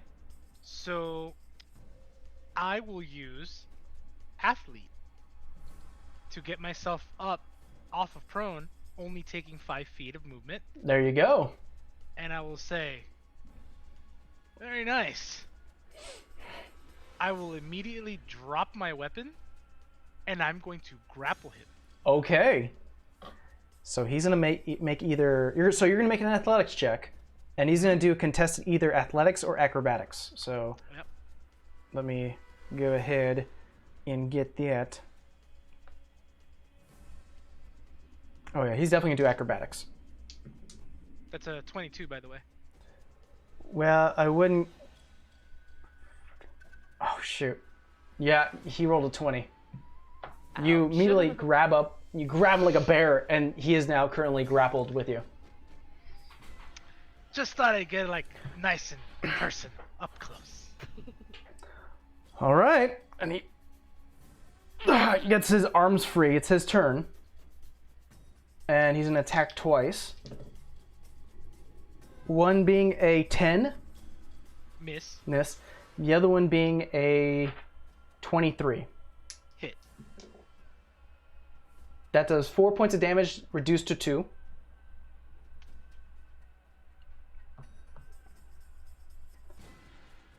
Yeah, I think that's all he can do right now. So yeah, he's currently still grappled. He's not breaking your grapple, but he clocks you against the temple, and you're like, son of a... Still raging. Your turn. I am mad. So I'm gonna grab him, and I'm gonna find the closest tree, and I am gonna fling him at the tree. Okay, let's see. The closest tree from you guys is about 35 feet away. So that would be 5. Is it this one? It'd be this, well, let's see. No, that one's about 50 feet away. It'd be this one on the right. Okay, so 5, 10, 15, 20. I'll move there, and I'll just literally fling him at the door, at the tree. Make me another athletics check. The tree turned into a door. Yeah, you should have saw when he did that to the wolf. 24. 26. Ooh. You do throw him. I will say that you do throw him.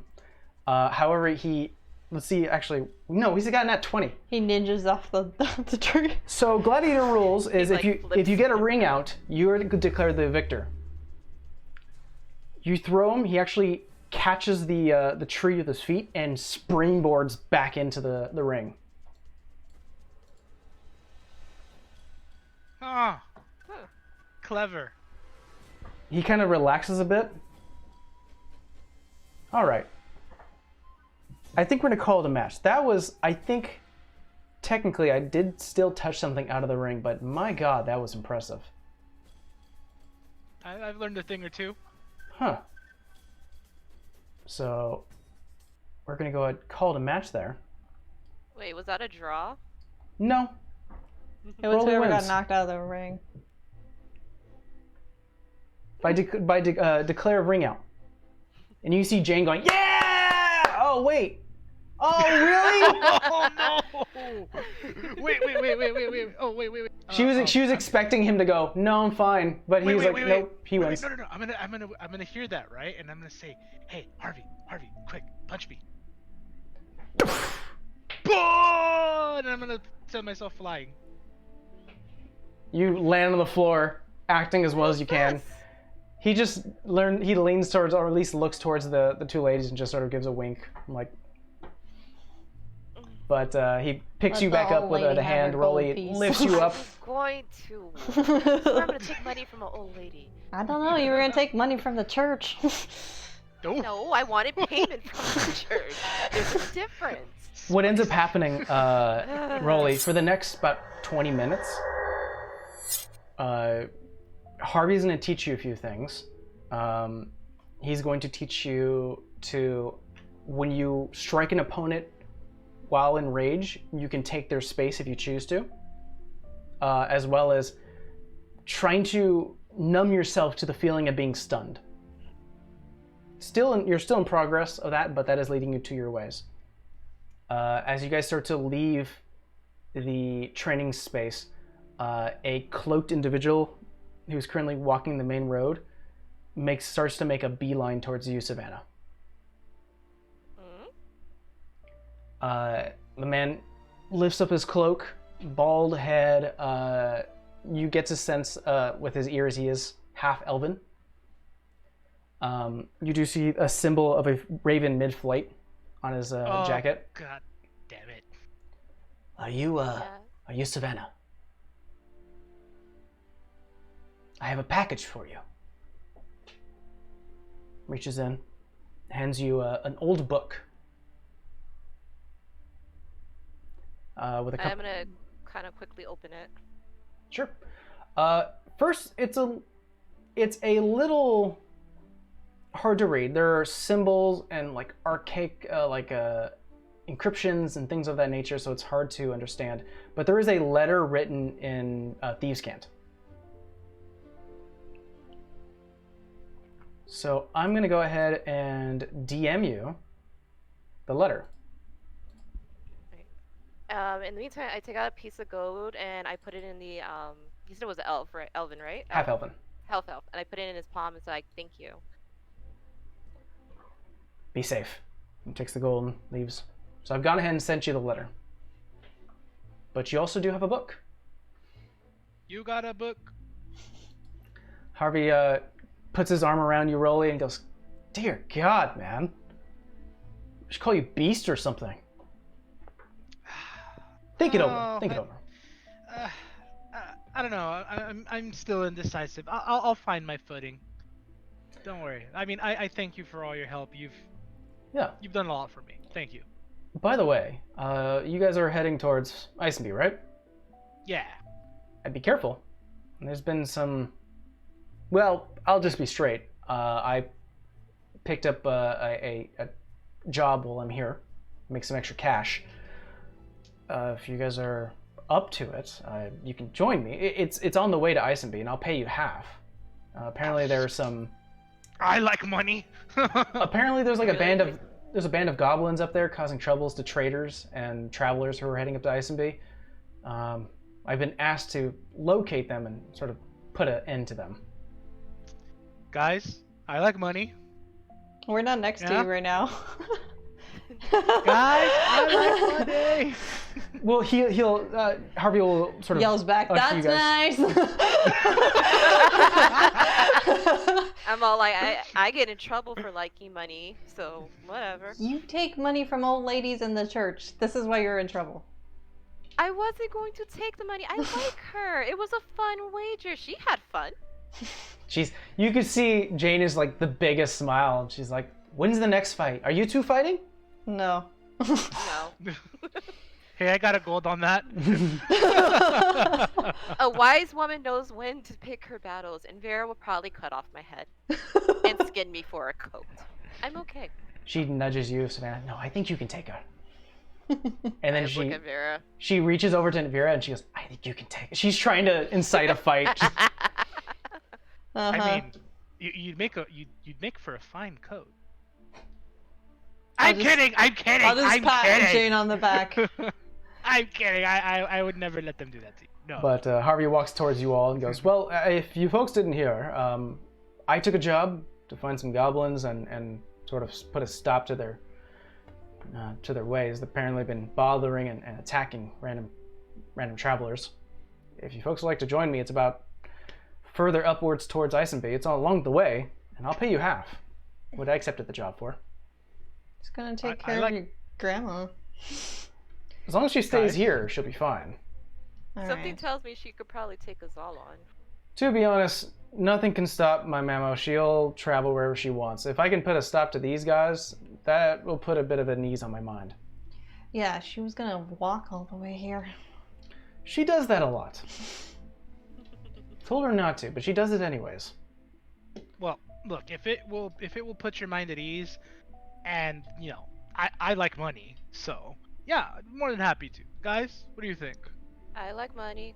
It's on the way. I like money. All right. Well, Vera doesn't like money, so we'll take her share. But we like money. No. We'll give You can leave my share, Rolly. That's just I distributed to other people in need. Fair enough. Harvey starts to sort of lead you guys back to the cart. And it doesn't really jump into the cart, but starts to walk along with you guys. You guys are now headed your way towards Isenby, unless there's anything you want to do in Arkling before you leave.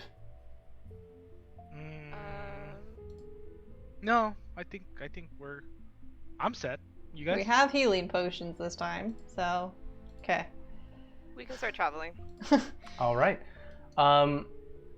So, as you guys are currently traveling, I need you all. The first day of travel,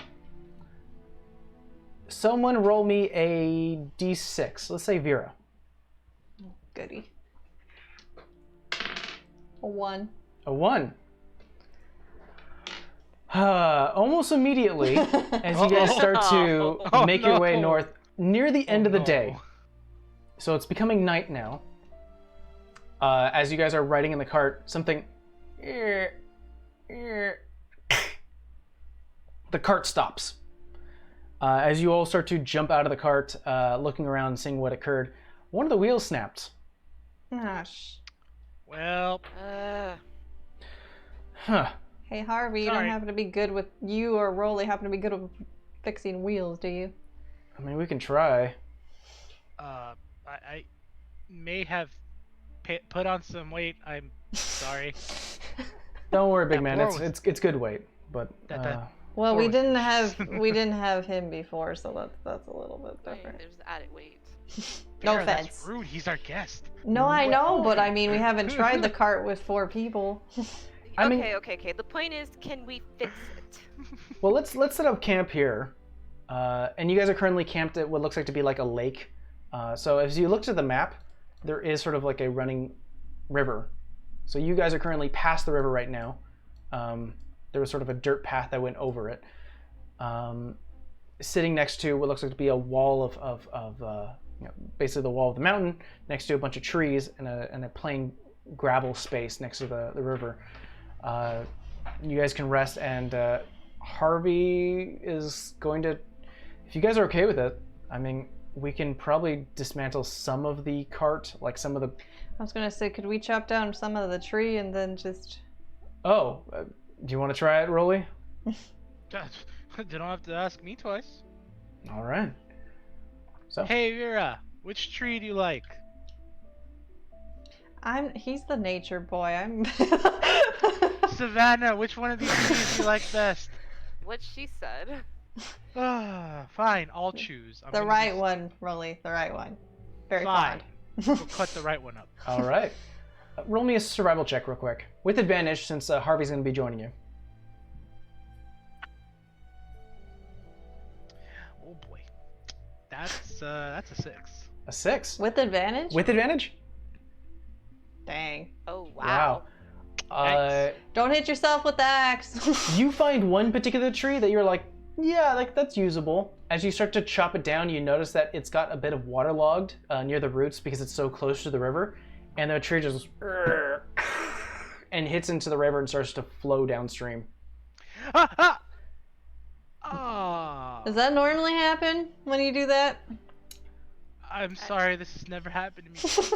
You know, we could probably take some of the wood from the cart, like kind of like the edging. I mean, you won't have any edges to lean against, but you'll have some wood to use. Well, what if we just take the back panel? Nobody leans against that anyway. That is very true. We can do that. I'll try another tree. I'll try Okay. the one on the left this time. Roll me another survival check with Can advantage. I like tap his shoulder and give him guidance Sure. for this? Nat 20. Nat Okay. 20. Better. You No actually need. you look to the left, one that's further away from the river, which looks a little more sturdy and a little more healthy, and you're like, that's the one. Slowly and surely, the tree falls, and with Harvey's help, especially with the nat 20, I'm going to give this to you. You start to take strips of the wood off, and you start to repair the wheel. I'm definitely going to give it to you with that nat 20. I've never had somebody have a tree run away from them before. That's very interesting. I'm sorry. I just That is Wow. quite new. PTSD right now. I was under a lot of pressure. I'm sorry, it's never happened to me. Wait, so I mean, I've seen that. You've had a tree run away from you? Well, more like it was running after me. Like What? Like the pumpkin incident. Yeah. Yeah. Wait, what? Oh, nothing. All right. Questions for later. Yeah. You guys are a bit weird, aren't you? Well, I had a pumpkin try to eat me once. It's a long story. Oh. I don't know. Me and my sister had an interesting adventure. I don't know if a tree chased us, or we had too many, mushrooms in the forest. I don't know. It was a weird day. I didn't have any mushrooms. Wow. I mean, yeah. I'm friends with a cat, and I have a friend whose hair is RGB. Wait, RGB. Oh, technically he Oh, hasn't wait. seen it yet. Wait, Harvey, has Rolly showed you our, what's it called, chatterbox? Oh no. I don't. Oh, is that? I don't know what that is. Rolly? Oh, Savannah, know- you're totally right. Do you know what a Taco Bell is? I mean, I know what a bell is. Yeah, I don't know what a taco Yeah. is. I I never don't figure out know. what a Hold on. taco is. I'm gonna shake it a little bit, like if it's an 8-ball for luck, like. Okay. You get not words, but almost like if an emotion could come across your face. You get one that looks like a sly smile, and it kind of like you're almost mimicking it because it's almost causing you to do so. Then your hand goes up like a hello, and then a laughter. That's new. Huh.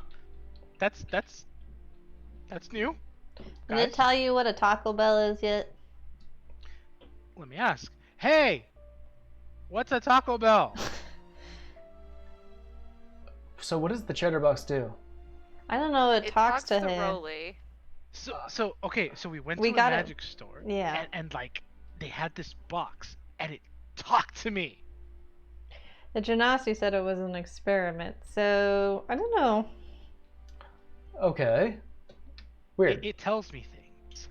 Yeah, I told him something about a Taco Bell. None of us know what the hell that is. Apparently it knows Savannah. Yeah. Apparently that does. Well, that's definitely weird. So I don't really mess with magical stuff. So as long as it doesn't explode, we're fine, right? Hasn't hasn't yet. so far. All right. Yeah, you're a monk? Didn't see that coming. Well, Yeah, that- what was all that? That those things you did with the thing, and then they follow up with the other thing, and then you did that thing where you were like, what was all that about? Well, Toned down version of what he said. well, I mean, I didn't start that way, obviously. Yeah, I started to do sort of just like a standard brawl when I was young, and found that didn't get me anywhere. Apparently, everyone who wants to be a fighter fights without sort of discipline. After a long conversation with Unda, she agreed to let me spar in the back. And I don't know, I just sort of decided to perfect my craft.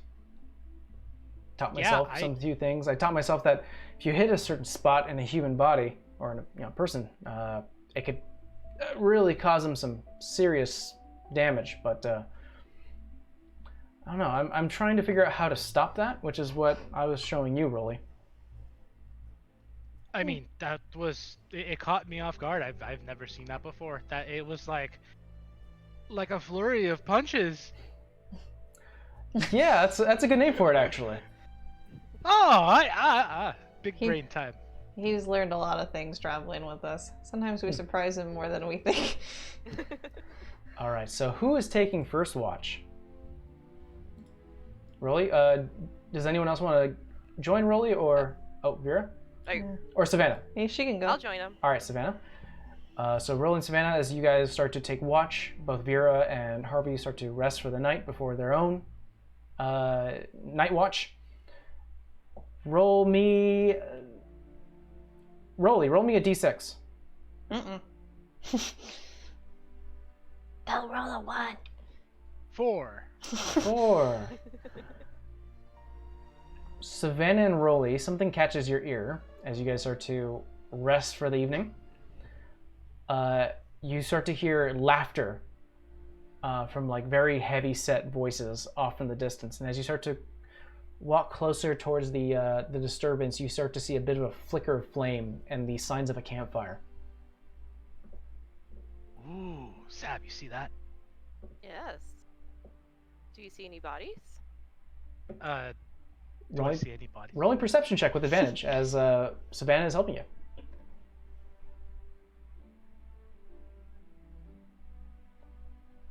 18.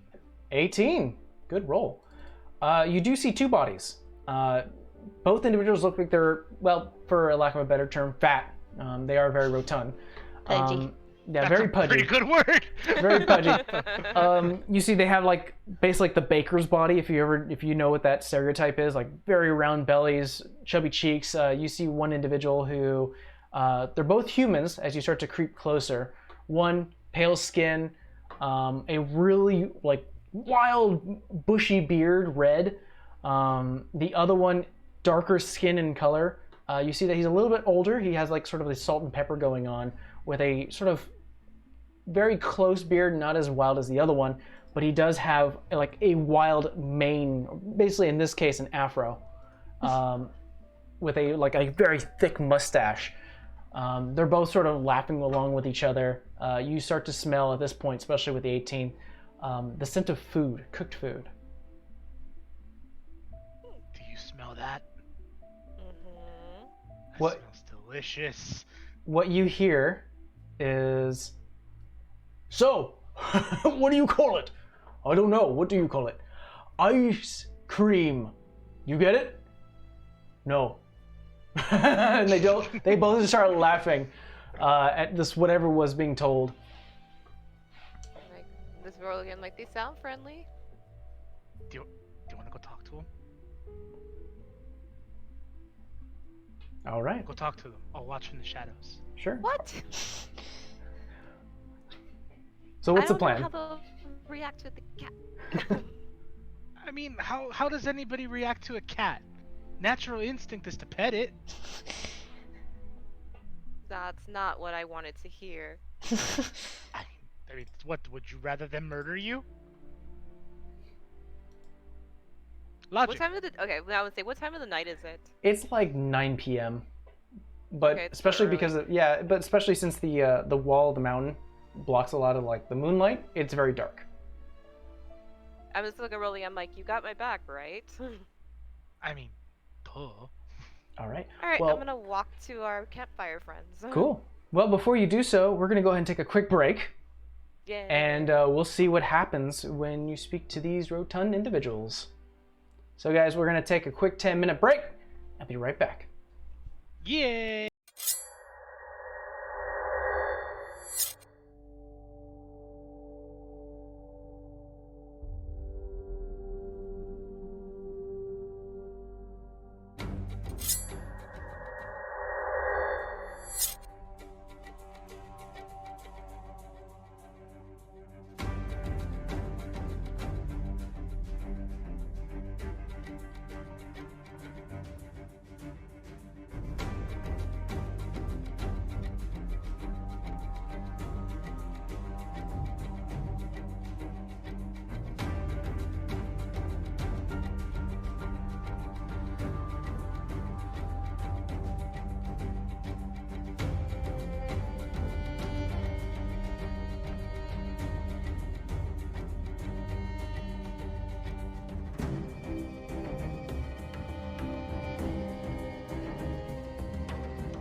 Hey, we're back.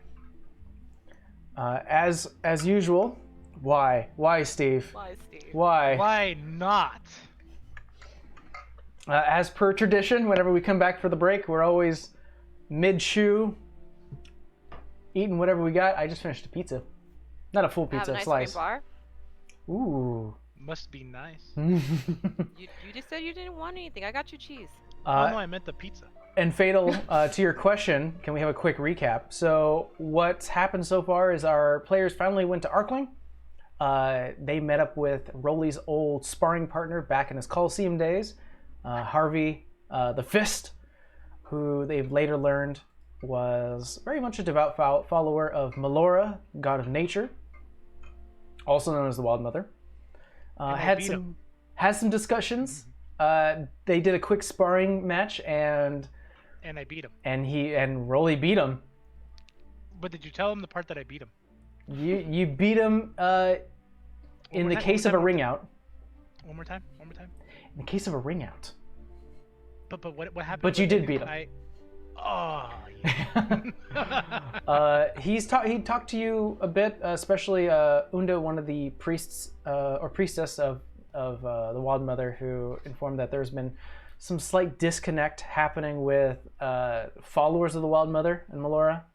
Something's going on, and she instructed the group to go to Arrowfield, which I don't think any of you know where that is. And also that, if you had a chance, if you can go there and just sort of check it out on the behalf of the church. And then on your way out, Harvey instructed you that there was a job that he accepted, and if you wanted to help him out, he would definitely pay you half. And that was to locate a group of goblins who have been terrorizing some of the travelers who are headed northwards towards the main city of Isenby. You guys accepted, so he's currently joining you halfway, or until you do find the goblins. But the first night is had. We now join Savannah and Rolly as they're currently taking their time of watch, or the night watch. They start to hear laughter, and they start to see past some of the trees a campsite with a couple of fat-built individuals. No, say it. Rotund. Yeah, we've got some rotund individuals who are just laughing along amongst each other. And currently, Savannah, you and Rolly are making yourselves known. Wait, are you making yourself roll, or you're seeing me on my own, Rolly? Oh, I'm in the shadows. So I'm going to go talk to the rotund gentleman. Rolly, make me a stealth check. By the way, another word for that, burly. Burly gentleman. Jolly. Mm-hmm. Mm-hmm. All right. Dale.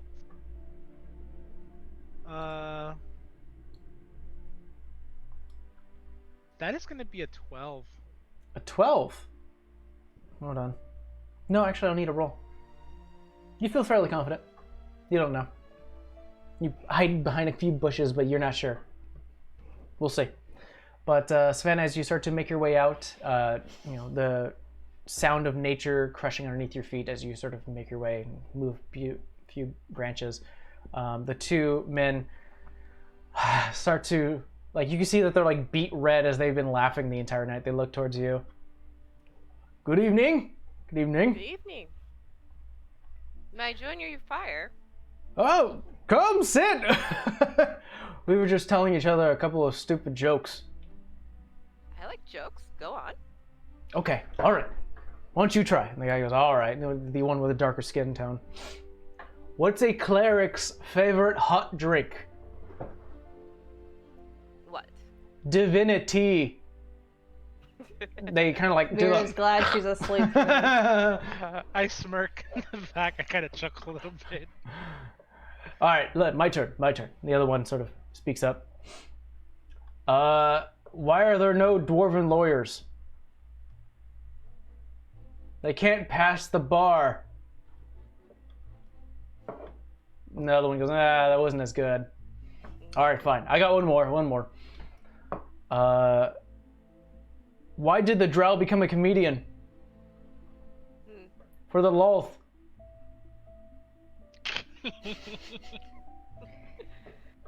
That one's a little bit of a thinker. What brings you guys gentlemen out to the woods this evening?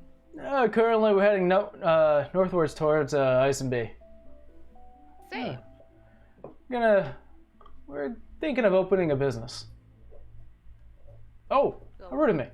I'm Rudy. That's Frankie. You may call me Sal. My name is Savannah. Oh, nice to meet you, Sav. Do you have a joke?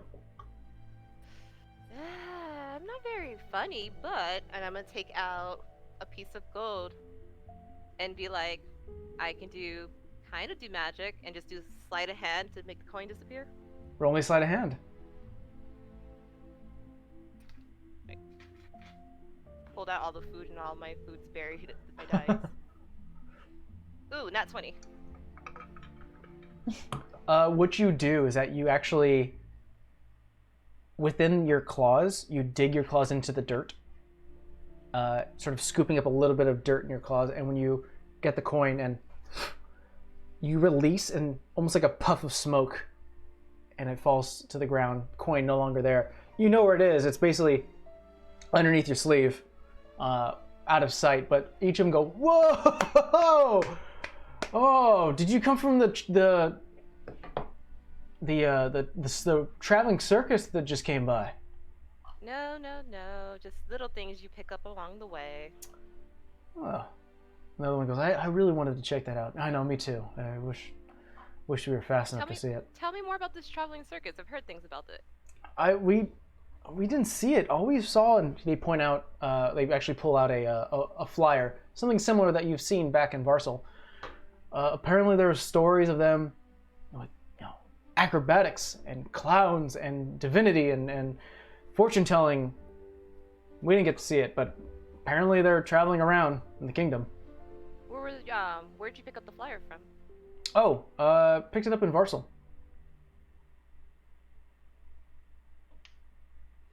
But, Mind if I take the payoff flyer? Yeah, of course. We took two. They hand you one. The other I'm one. not going to keep you guys busy. We're just curious. I'm capped with some friends on the other side. And I always like a good friendly sit face. Good to know. Hey, here, hold on. And he reaches down into one of his bags and pulls out like this wrapped, it's got like, it's just basically papered wrap, but he opens it up. And you do see what looks like to be like this very finely made pastry. We're bakers. We're planning to open shop somewhere in Isenby, but here, have it on your travels. Appreciate the trick. That was awesome. Thank you. I'm gonna move up a little bit. And hello. Oh, Broly, it's okay. Oh, I didn't know she was gonna call me out. sit down. One of my companions.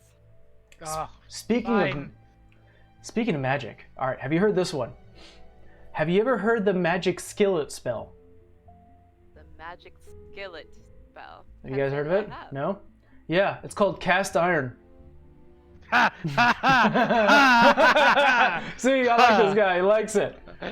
I heard your jokes. They're pretty good. I've got some jokes too. Oh, yeah, do tell. Yeah, okay. Are you ready for this one? Why did the halfling stop dating his warforged girlfriend? I don't know why. Because she was too high maintenance. One of them gets it, and the other one is just cracking the fuck up. I get it. I don't get it. No, it's. All right. I'll explain it later. Don't worry about it. All right. I got one more. Okay. How does the paladin protect against the heat of a firebolt? I don't know. He turns up the AC.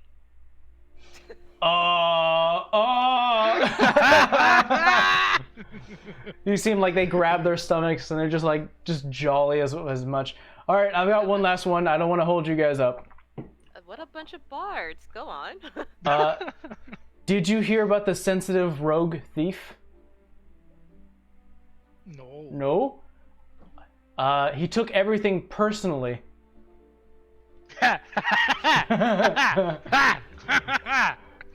Tell you what, before we see you guys off, and he reaches in, One of them hands you another wrapped pastry for the jokes. Oh, these smell amazing. So mark this in your inventory. It is called Oldman and Trude. That is their last names. Oldman and Trude. Pastries. If you eat it, you get a temporary 2 HP. Ooh. One-time use. Before we go, since we're kind of keeping watch for our party, anything interesting in the woods? Oh, I mean, other than the sound of wildlife, nothing really. Good to know. Yeah. Well, have your I folks... got gold pieces, so like, for the pastries and the jokes. Appreciate it. Yeah, we're definitely going to use this when we try to open up shop. I heard about you opening up shop in Isenby. Man, I cannot wait to come back and check this out. This sounds like such a great idea, and these things are they smell marvelous. Yeah, give us well, we hope to open up shop up in Isenby. Give us like maybe a few months. Hopefully we'll have everything constructed. We already have an idea what the shop's going to look like. It's going to be called Oldman and Trude's Bakery, and it's going to have that. You ever seen like in the old bar tales where they have like a smiley face made out of a mask? We're having to have that with a pastry next to it, like a cupcake. So hopefully it comes out well. Fabulous. Well, it's good to know that we have some neighbors nearby who are not very aggressive. Good to know. But have you guys a good night. Have a great evening. It was a pleasure to meet you. Thank you for the pastries and the jokes. Absolutely. All right. Let's go, Rolly. As you guys head back, rest of the night watch is had.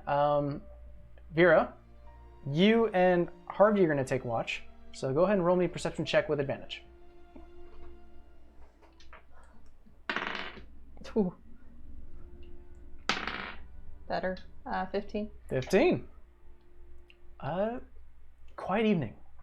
Very cold. Definitely your party members have told you about, the now sleeping, as it's currently getting very much later in the night. Dual pastries, bakers off in the distance. But nothing catches your eye. Next morning, I think I had Savannah roll the first day. So Vera, why don't you roll the second day? I did Rolled roll. Oh, you did roll last time? Yeah, I rolled Okay, then one. Savannah. You're right. And then we both rolled a 1 for something, so it'd be Rolly, wouldn't it? All right, Rolly. Roll me a d6. Where did my dice? So this is there they are. second day of travel. Yeah, I broke the wheel. That's right. You did that. Well, I didn't personally do it. 4. A 4? All right. What you find as you start to move forward further northwards now towards Isenby, something catches your eye along the side of the road closer to the woods. It looks like a body. Guys, do you see that? Heads up. Question is if it's plain dead or if it's actually dead. You want to throw one of these weights at it? No. What is hold with on. you and throwing weights at things? I don't know. She's Can weird. I? Oh no, I have to be pretty close. I mean, I could poke it with my sword. You want that instead? No. We're on the carriage, right? Yeah, you're currently on the carriage. Yeah. You're about 30 feet away from it. All right, I'm gonna stop here and then I'm gonna get out. I'm gonna go check it out. Okay. As you start to get closer, what you do find is an individual who is clearly dead. You can actually see the innards of the individual out right now. Roll me a investigation check. Before I roll the investigation check, I'm gonna say out loud to the party. Oh God, he's I'll dead. run over. He's dead. Oh God, No. it smells horrible. Yeah, well, I'll hop out. Okay. Roll me an investigation check with advantage, as now everyone else is starting to gather around with you and help you. Ah. Okay. Somebody watch the cart. Harvey, watch I'll the stay card. behind. I'll stay behind. I rolled a 11. 11. Yes. All right. What you With find? advantage? Yeah. I'm not very smart. What you find? Obviously, the dead individual who you see that he has, though he does have very pale skin, he has numerous signs of burn marks along his arm and his legs. These signs, you don't know what killed him, though it does seem like an animal got him. Let's see if I can find something. Okay. You see that he has numerous tattoos along the spaces that were not scratched up and gouged out or eaten. He has very tribal wear. You do see what looks like to be like a headband with like numerous feathers that have been like intricately designed in like a very beautiful fashion. After looking through what remains of this individual, you do find one thing. And I'm going to go ahead and share that with y'all. So if you look at documents and handouts, you'll find what's labeled as the Fire Mother map.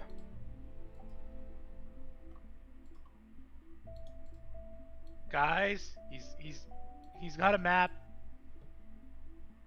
I feel like that's really zoomed in.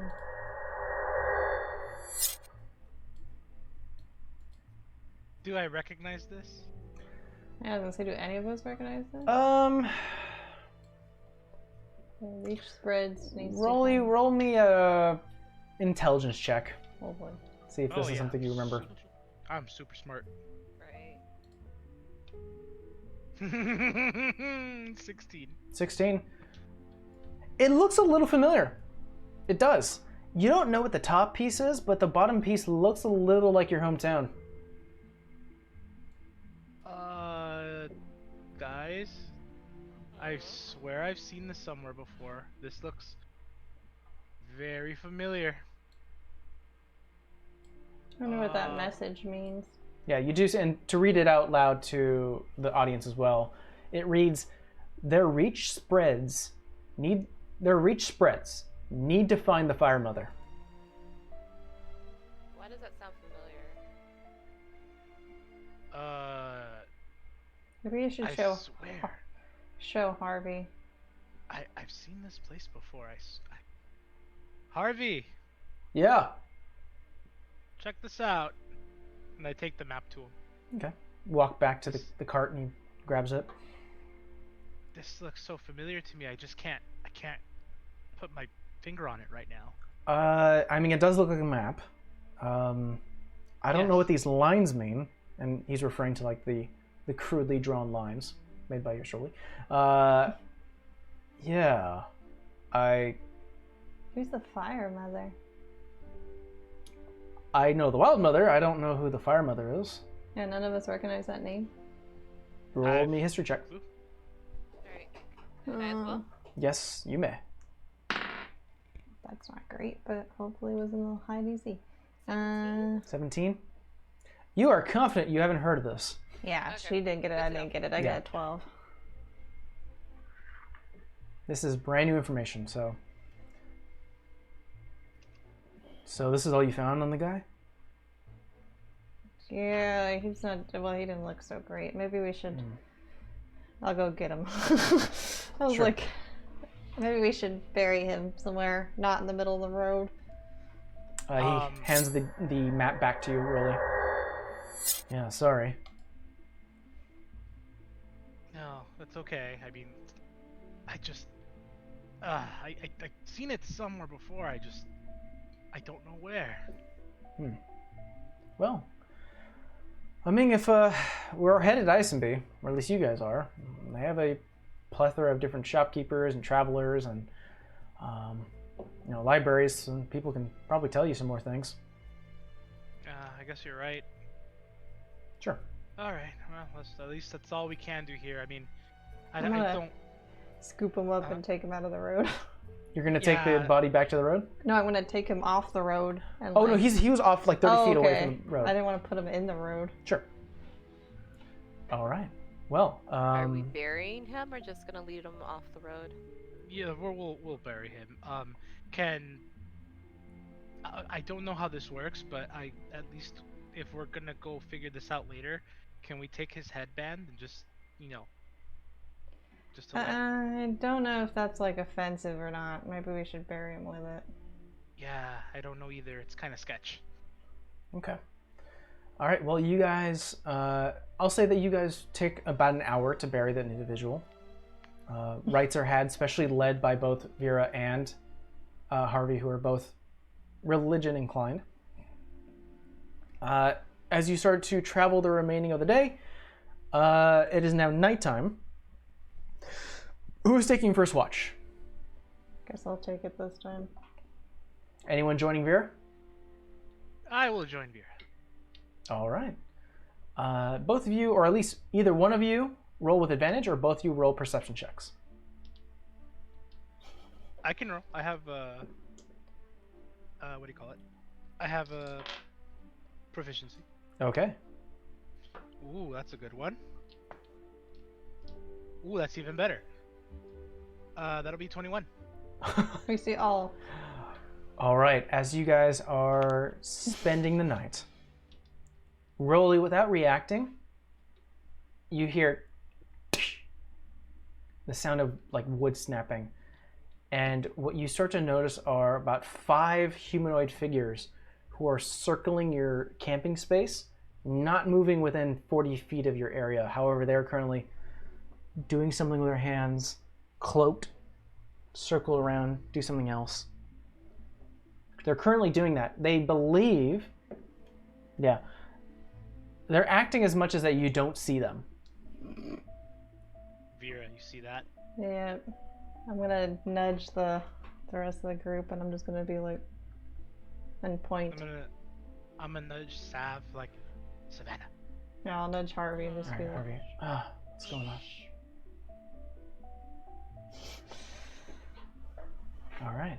After being made aware of this activity, you guys all see, these 5 individuals who are black cloaks.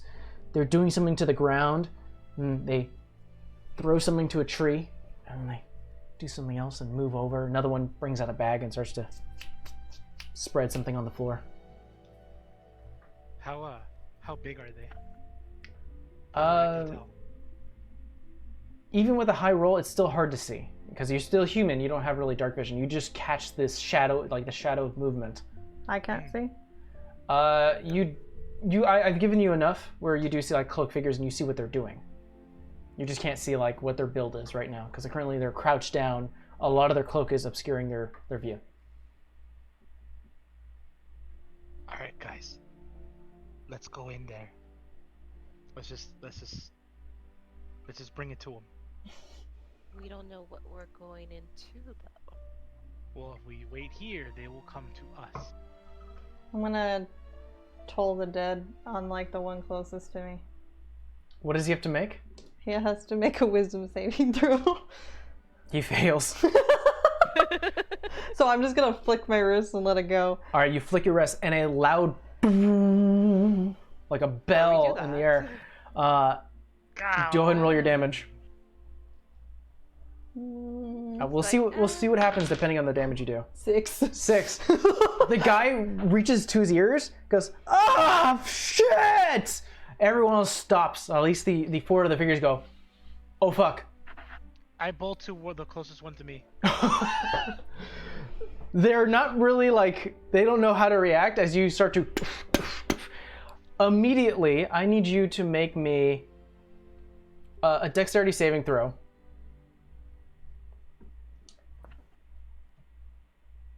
Well, rip. That's a 12. 12. You take 3 points of piercing damage as you start to step on caltrops. What the hell are those? Those are basically little spikes on the ground, little Legos. Trying to Essentially. trap us in a circle. Huh? They're trying to trap us in a circle. But no, not necessarily. What's your speed, Rolly? 30. 30? You're unable to reach this guy. but But I dashed. he's starting. Oh, you're dashed. Well, I dashed at him. you just make it. Unfortunately, you can't do an action to grab him because caltrops also make it Difficult reduce your speed by 10, Oh. and it is difficult terrain. Uh, But you do make it to him. You see him as he starts to turn towards his friend who's currently yelling, and then immediately a shadow appears to his left, and he just looks up at you. Oh fuck. Savannah, what are you doing? was there a tree nearby? Yeah, there's a few trees nearby. I'm climbing the nearest tree and try to like see if I can see more of what's going on to Roll make a better me- determination. Roll me an acrobatics first, as you start to jump from the cart onto a tree.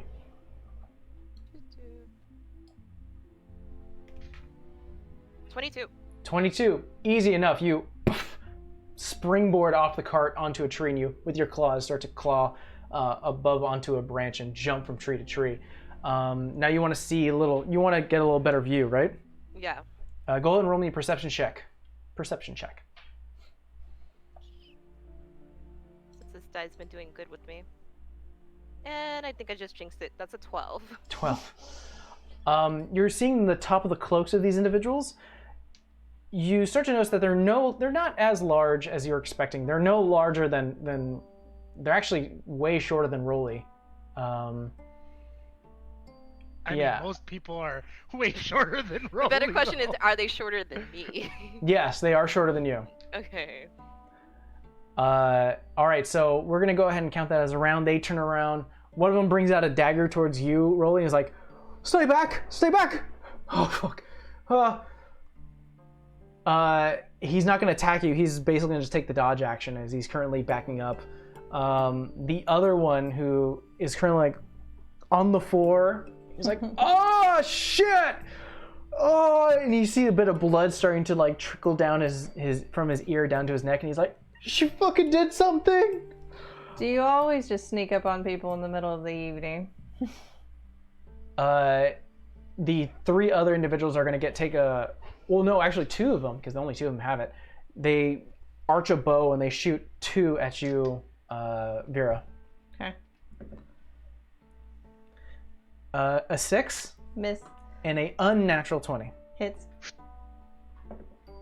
You take 4 points of damage as a bolt strikes you right in between where the chainmail and leather meet. Okay. Ugh. Ouch. The last individual who's currently holding what looks like to be a scimitar walks up closer towards the light and tells you all, go ahead and bring it out.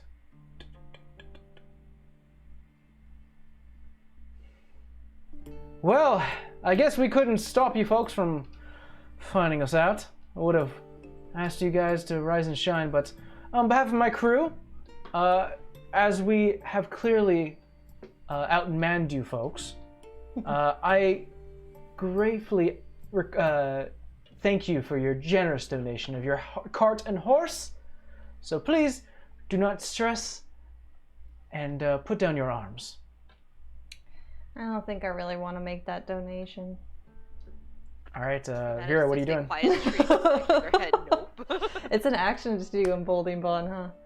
I believe so. What does it say? Hold on. Let's see. I haven't tried it, so it's probably way down there. Oh, here we go. Yeah. It's Okay. 2. So it is an action. Rolly, I hope you're willing. And then she'll try and tether herself with Rolly. Rolly, you start to feel almost like a strange connection, like this warmth in your heart that you're now feeling like extreme emotions. And as you start to turn towards Vera, what's color your hair right now? Probably red. Red. You Yeah, start this would work. you are starting to feel almost like you feel now Vera's emotions. You're starting to feel anger from her, and that's almost affecting you a bit. Do you accept this sort of connection? Oh God, this feels warm and gross and. Oh, it's from you. Oh.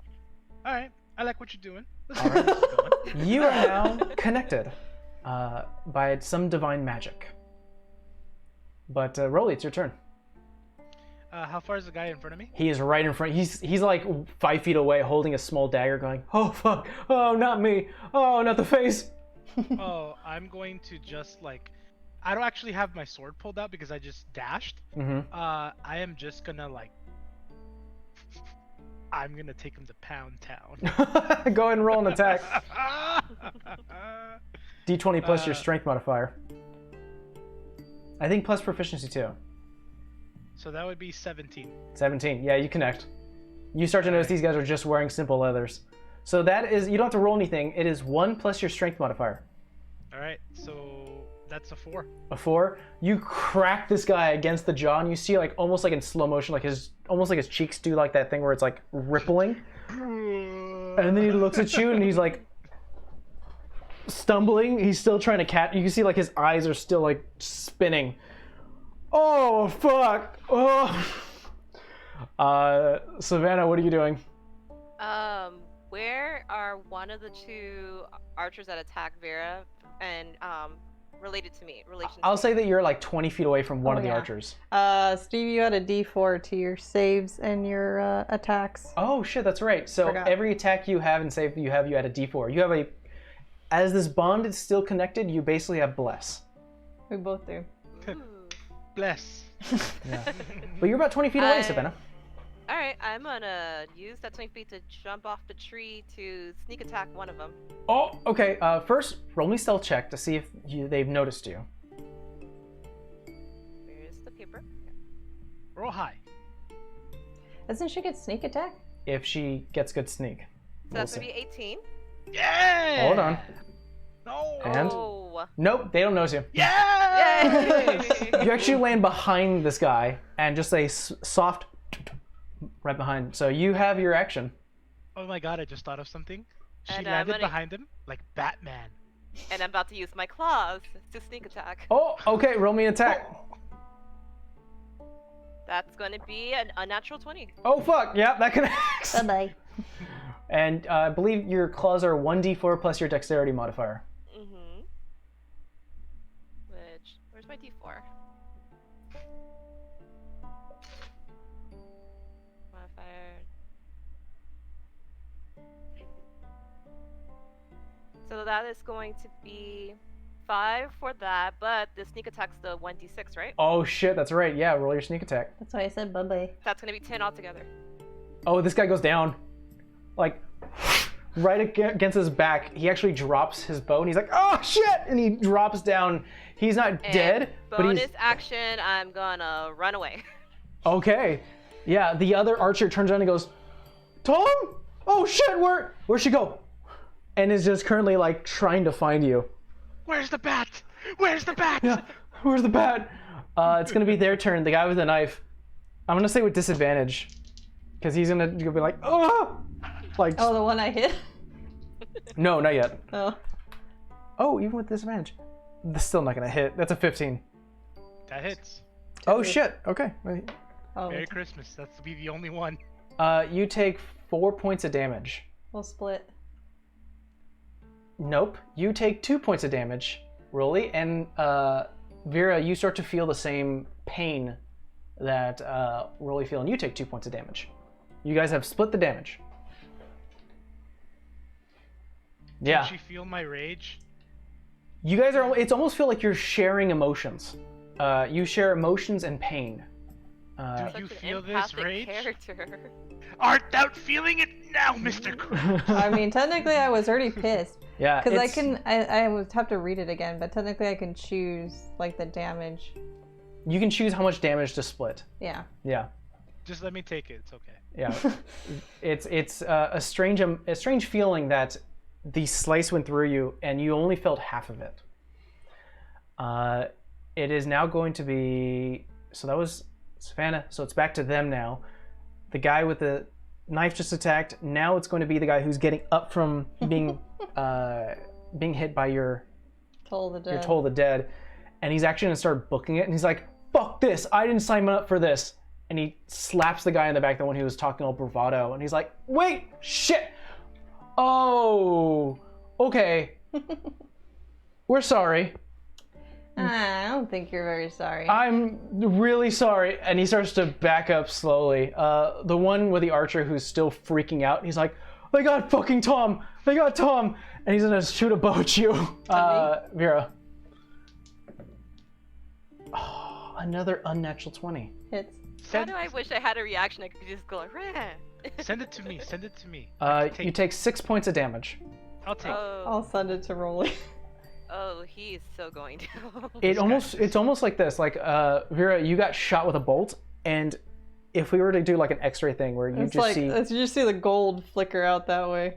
yeah, it almost looks like she has a wound, and it starts to immediately heal, and a burst of arcane energy shoots towards you, Rolly, and the bolt wound now shows up on your shoulder, and you take 6 points of damage. Oh, you're done fucked up. He really, after seeing that, he's like, "Oh fuck." Oh, okay. Fucked up now. It is now, Vera, it's your turn. Can I send you some of my rage? I have to live fair. I'm like, you better kill him because I might try. Okay, Batman. We'll just do Toll the Dead on this one too. Let's see if he makes the save. Okay. Has he wisdom save. taken damage? No, this he has main not. guy? Okay. No, this is the archer who has not got hit. The one that you hit is now currently running. Yeah, he rolled a 4. Roll your Toll the Dead. Hit me! Hit me! Oh, an 8. Oh shit! Oh. Oh, he goes down too. He's I'm like, just gonna "Ah!" tell him. I'm like, spread the good word. Aloud. brother." He reaches down to his ears. He's like, all right. He throws down his bow and he just starts to slowly walk away. So the way we're gonna play this, guys, is that the only people who are staying right now is the bravado guy who's currently backing up, and the one with a dagger who tried to take a stab at you, Rolly. Oh, he took a stab at me. He's now like centering himself. He's like, I'm sorry. Really sorry. How sorry are you? I'm really sorry. You got about 10 seconds. I'm fucking leaving. And he just like turns around and starts to book it. Is that the bravado guy? No, the one bravado The guy? Yeah, so that was the one who with the dagger. The one bravado guy like looks around and sees that his entire crew has left. I'm going to grab him. He's not going anywhere. Oh shit. Can I like come out of the trees and just walk with my claws like? Oh shit. Okay. Roll me an athletics. You're gonna grapple him, so it's athletics. Does that count for ability checks? Yeah. Okay, athletics plus D4. Yeah, Rolly. What'd you roll, man? 21. 20. You Shit. didn't need it. He rolled an 18 plus 2. Well, That's a 20. but I honestly thought I got away from you. All right, fuck. You grabbed him. You grabbed him by the neck. He's like, oh shit. I'm sorry. I'm really sorry. I'm gonna pull him up close to me because I can't take another action. But I'm gonna say, you will know why they call me the Flayer. Oh, I have money. I'll give you money. Your money's no good here. Oh no, please. Mercy. Mercy, please. I don't deal in mercy. Oh, he starts to like cry a bit. And he's like, I don't know, please. We thought you were easy picking. Hold him for a sec, and I'm gonna pat him down and see if he has any weapons on him. You find a dagger, a rapier, and a pouch with 15 gold pieces and a thieves toolkit. I'm gonna take all this. I'll leave him with 5 gold pieces. I will take 10. Kind, you're kind. Thank you. I'm kind. I don't know about him. Oh no. All right, I'm sorry. Rolly, Did the other guy leave the? They all left. He's the only one left. Okay. put him down. He has nothing. You can see he's trying to turn a little purple. Like he's like, I can't. Okay, I'm gonna wait till my turn. Oh no, we're out of combat right now. It's just you versus this guy. He's looking around. He sees like Savannah behind him, and he's like, "Oh no! Oh, don't kill me!" Put him down. He's meaningless. Okay, I am gonna literally throw him on the ground as hard as I possibly can. Like I am just like, Gah! Roll me Was I- a d4. Oh boy. I was like, That's a 3. You do 3 points of damage to him as he lands hard. Oh, my breath. I'll just pick him up and put him back. Now run. You see him like start to run. He actually slips and falls, and he's doing that whole thing where he's like, you can't get traction, and he's currently just booking That's it from not you guys. running. You're not doing it very I'm well. sorry.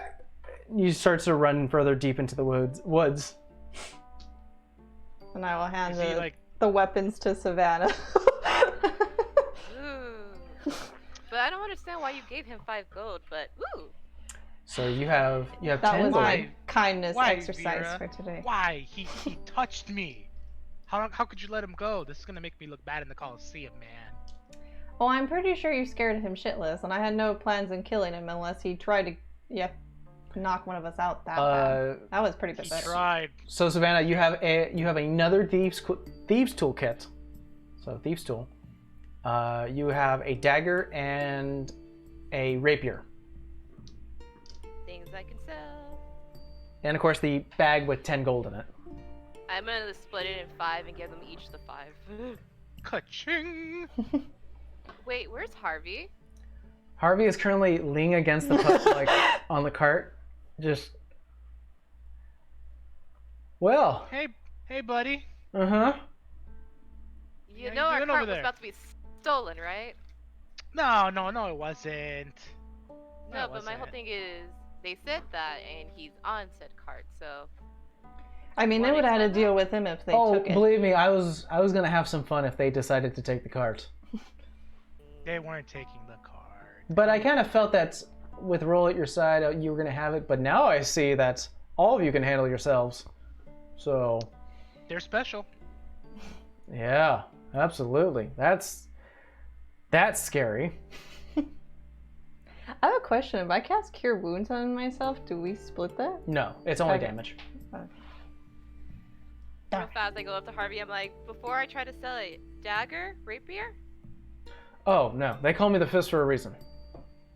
Yeah, that's offensive. How could you? You Hey, should ask me though. I appreciate the offer though. you Huh. got gold. You know what? Nah, you take them. Sell them. Buy yourself something nice. You did good work. So this was like at night, though. We haven't taken our full rest. You or haven't we taken our did? full So I rest. haven't taken a Okay. rest. So this means Harvey and Savannah, you guys are taking second watch. I'm gonna lay down. Go ahead and Before I go to sleep, just for good luck.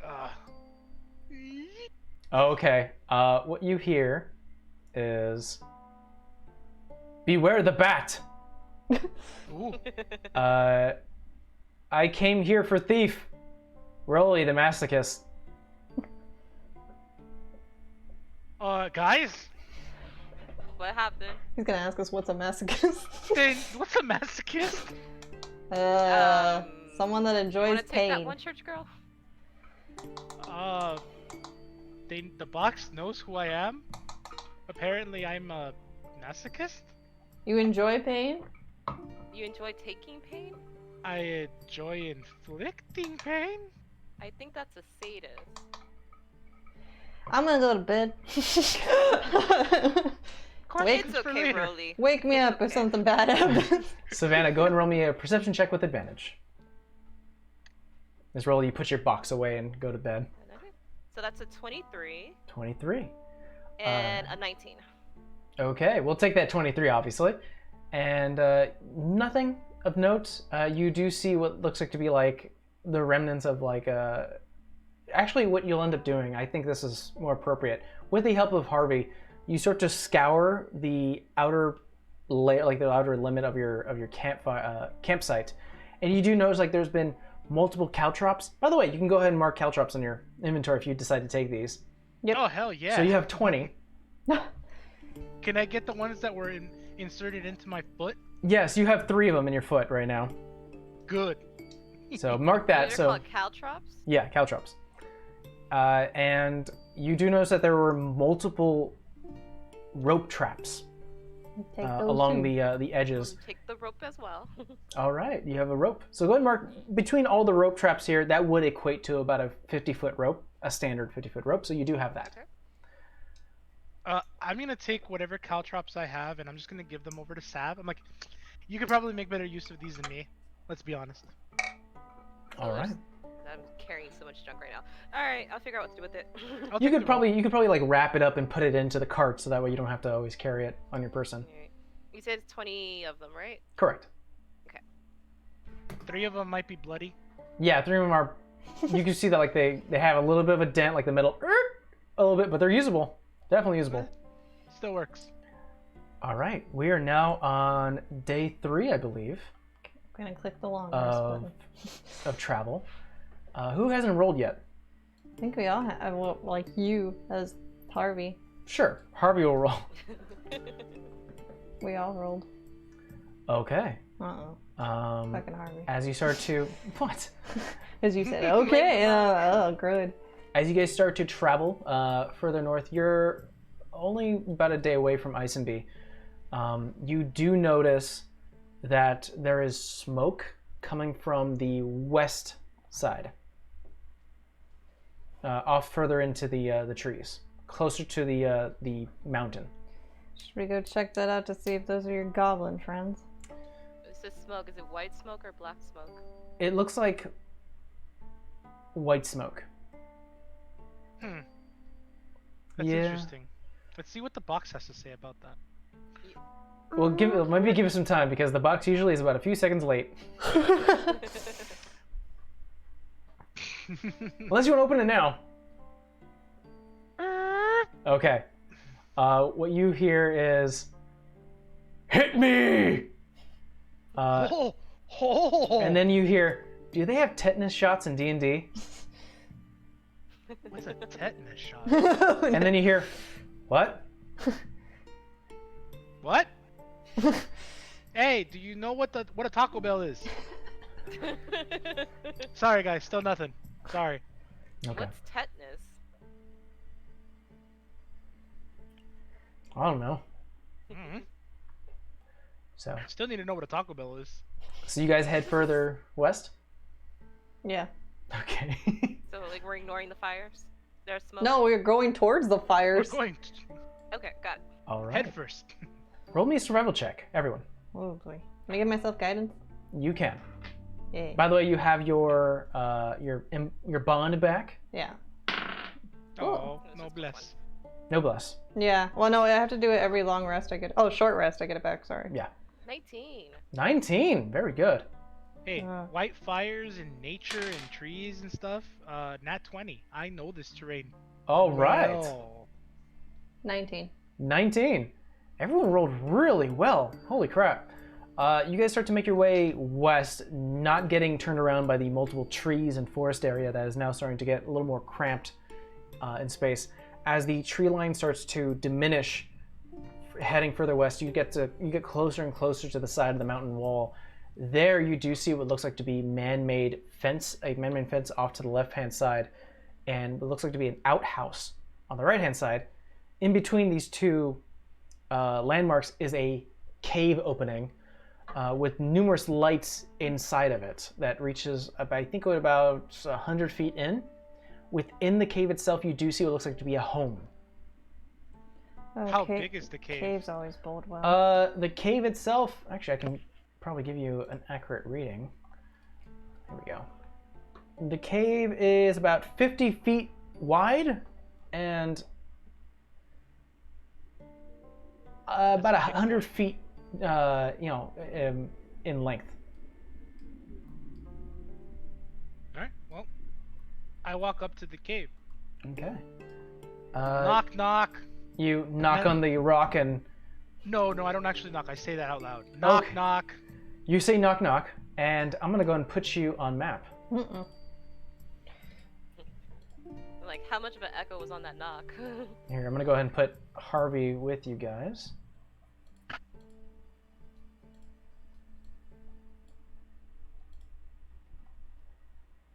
But yeah, you do see a cave entrance.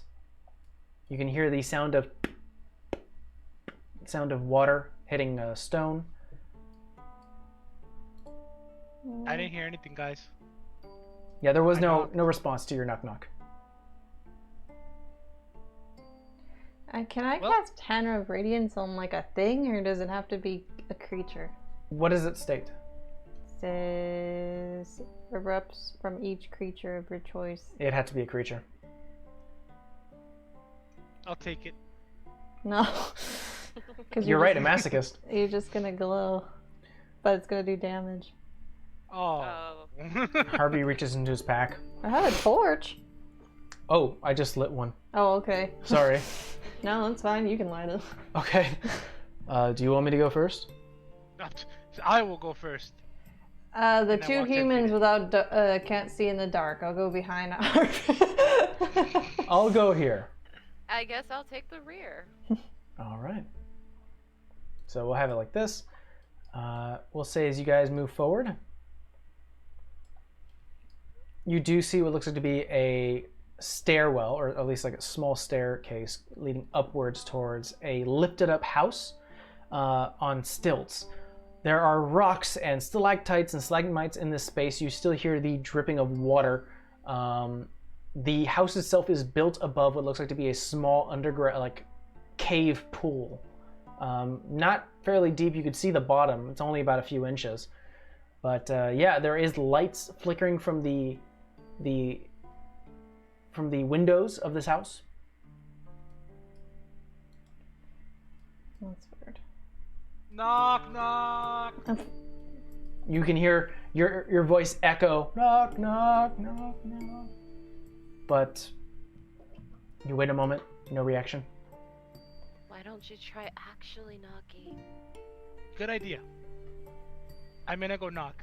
Okay, so you go up to the door, and as you knock twice, by the second knock, the door actually opens. Oh, I don't think they locked their doors. Noticing a trend. Well, I will. Don't mind if I do. Wait, can I detect magic as a ritual? You may. It takes me 10 minutes. So you're gonna stand out here and take. Yeah, I was like, wait a minute. Hold on. You I'll want me to just- stand outside for 10 minutes? Yes. I mean, I can go with him. I'm just gonna make my way in. Harvey's gonna stand Alright, where you are, Vera, and just sort of stand if you're gonna. Okay. I'm gonna Alright. chase after Rolly. All right, and what you guys do see, you do see what looks like to be a small cabin, obviously built within this cave. A fireplace to the right, which is currently spewing out the white smoke that you saw, which is currently traveling further outwards towards the mouth of the cave and going up, which is what caught your attention. A few chairs, a rug, wood floors, looks barely lived in, but clean. What's that? Another door. I knock. No answer. Can I investigate the room? Absolutely. Roll me an investigation check. +5. Ooh, 21. 21. It is strange, Savannah, because you're looking at the fireplace. It looks like it's well kept. Someone keeps feeding the fire wood. But it also looks like no one really lives here. Like, almost like it's It's on display, clean. kinda, yeah, it's like an IKEA display, you know? I think another thing will catch your eye is that everything in here is made out of stone, wood, and cloth. There's no metal in here. At this point, Vera, your 10 minutes is up, so you now have Detect Magic. I don't see anything around the door, do I? No. I'll walk in and look Alright. around the room. Harvey's gonna Oop. reach in. Oh, let me go in there. There we go. So hey guys, glad you guys can make it inside. Looks like nobody's home. Did I get anything from the fireplace or anything? No, What about the other door? nothing on the other door. I'll let you know if you see anything. Okay. So, is it just me? Or there's something off? Something is off. Like, no one actually lives here? But yet the fire is on. What happened with that door? It's locked. Hey Sav, Remember that thing I told you not to do? Yeah, I'm on it. Do it. I'm gonna pick the lock. Before you pick the lock, you actually grab onto the handle, and it's not locked. Really never Really? tried. What? So I'm gonna go through the door. I knocked. Nobody answered. I I figured thought it you was tried locked. the door. No. Why would I do that? I'm walking in. All right. I'm gonna go right to this. I'm assuming it's a chest. That is a chest. Can I check the chest? Absolutely. Do I need to roll anything? No, you open the chest, and it looks very well lined, but unfortunately there's nothing in there. It's empty. Vera, roll me a perception check. I don't know, guys. This smells like a trap. Ooh. 21. You start to hear The hell? Can I peek back out the door? you see what looks like to be moving ooze like stone, which are currently Guys, we have company. moving closer. Oh, is the owner of this residence here? Uh, Excellent. not exactly. Oh. Not exactly. What do you mean? Look Go outside and outside. check. Oh God, what are those? Let's see here. What? Here, I'm gonna find. Yeah, here's a good one. All right, so everyone, roll me initiative. Can I cast the bond again? Or is it? Do I got to? You do can. that All right, every if you want to have, you could definitely cast it if you wish right now. turn? Okay. I'm gonna cast it between me and Rolly again. All right, Rolly, you feel that same connection. Oh, you're back? Oh, all right, fine. All right, let's go ahead and show the fight scene. I never roll well for initiative. Doesn't matter. All right. Everyone roll.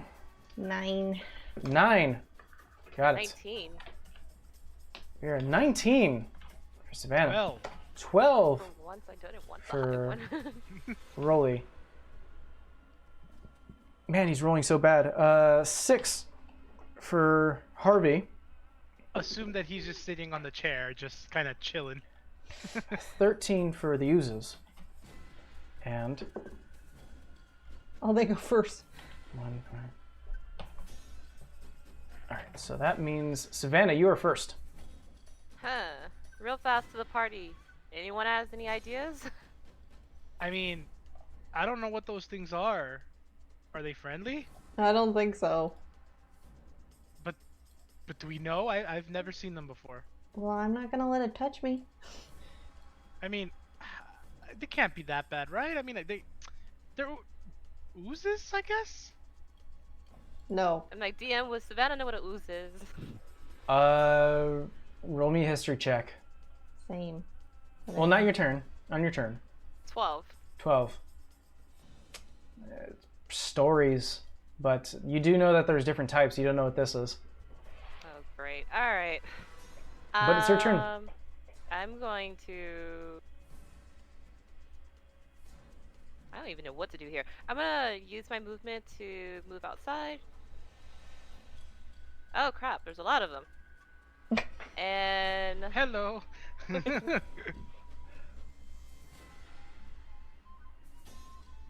What you Can got, I Savannah? hold my action to slash if they come to the door? Absolutely. You're gonna attack with what? We'll go with my short sword. Got it. Sword. Short sword. Next in line, it'd be the oozes. Okay, hold on. So Savannah, oozes, Rolly, Vera, and then Harvey. Oozes. Just moving forward. You can see it almost looks like they're like wet rocks as they currently moving closer to you. That's their turn. They're not very fast. But next in line, it'd be you, Rolly. They can't be that bad, right? I'm gonna try to touch it. Touch it? Yeah. With your hand, right? Yeah. All right. Are you attacking it or are you just touching it? I'm just touching it. Let me ask you a question. What is on Rolly's hand? A hand? Okay, just asking if you had like any jewelry or if you had any like metal armor or something, No. or any like wrappings or something. Okay, you touch it. It feels wet. It feels gooey. It's almost like those like you ever like you know like the play slime that kids would buy and it like kind of sticks to your hand a little bit, but it removes. It doesn't hurt, but it's like gelatin. Oh. There's nothing wrong with these things. They feel kind of sticky though. Is that your Yeah, turn? they don't. Yeah, they don't seem. I mean, it didn't hurt me. I'm okay. Okay. Vera. I don't like this. I'll go out to the front, but I'm just gonna hold an action to toll the dead if it comes within 30 feet. Okay. Or is it already at 30 feet? It's already at 30 feet. Okay, 10 feet. Okay. Wait for it to get closer. All right, so then it's going to be Harvey's turn. He's going to turn to you guys and be like, are we doing this? I don't know Doing what the what? hell those things are. Well, I don't want them they're coming close and I don't like that. I mean, I just touched it. Didn't hurt me. He's going to take 2 hits here we across go. this thing. Is it wise to hit something that hasn't hurt you? We'll see now. 2 connect. So that would do 7 points of damage as he. These things are weird. So that would be 7 damage. Got it. All right. You hear? Ha! Oh, that didn't sound nice. As you start to see bits of shadow start to block the mouth of the cave. Oh, goody. Oh no. Back to the top. Savannah, it's your turn. I have a bad feeling about this. I'm gonna sleeve my short sword and pull out my short bow and shoot at this one. Number 2. Yeah, number 2. Roll me an attack roll. That's not good. 14? 14 does connect. Ooh. Roll me damage. 3. 3. Points. All right. 3 points of damage. As you release the bolt, it hits the side of this gelatin. It does look like it bothered it, but the wood itself snaps off, and the metal tip of your arrow gets absorbed into the creature, and then you hear almost like sizzling. Whoa! What is? That Whoa. explains why there's no metal in the house. It's now the ooze's turn. Rolly, I mistakes were made. you see the creature go like almost like it's like shaking, and Uh-oh. oh shit. That's gonna be a 18 to hit. Yeah, that connects. You take 6 points of damage plus 2 points of acid damage. Oh god, it burns! What are you wearing right now? I was wearing this illustrious chain shirt made for me by my dearest friend Savannah. You have a -1 to your AC Oh crap. as the chain Oh. shirt starts to sizzle and corrode. Oh no. As the pseudopod that's lurched out towards you is currently wrapping around you and starts to dissolve and then releases. I'll take. Oh no. By the way, if this thing hits you 4 more times, you lose that chain shirt. I take Oh, the no. 3. Hmm? I'll take 3 from the 6. Okay, so we're -3 from you. So really, Vera is taking 3 hit points from you. How generous. Thank you. The North remembers. This one is going to go to you, Rolly. However, it cannot attack on its turn. This one is... I think it's going to move 5 feet, but it's not going to be able to... It's just going to attack Harvey. And miss. Doesn't connect. Harvey kind of dodges off to the side. Rolly, it's your turn. Can I remove my chain shirt? It takes a while to undon armor. Okay, I'm going to disengage. Okay. So you disengage as your action, and you get to move back. Yep. 5, 10, 15, 20, 25, 30. I'm gonna move there and immediately remove my sword and then start the process of taking off my chain shirt. Okay. We'll say that on your next turn, as your action, you can remove with that. Cool. Okay.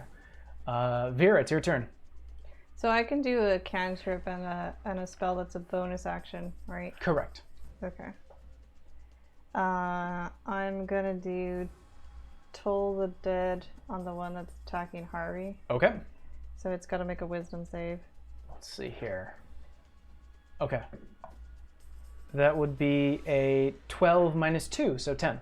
So he fails. Okay. And has it already taken damage from him? It has. Okay, so it's a D12 then, not A D12. No one uses those. No, Get it's, him! it's weird. Get him. 10 I points use of damage. 10 points of damage. Holy, and that's a cantrip. It's pretty good at level 2. All right, yeah, the bell dawns once again, and you see the creature like ripple and rumble.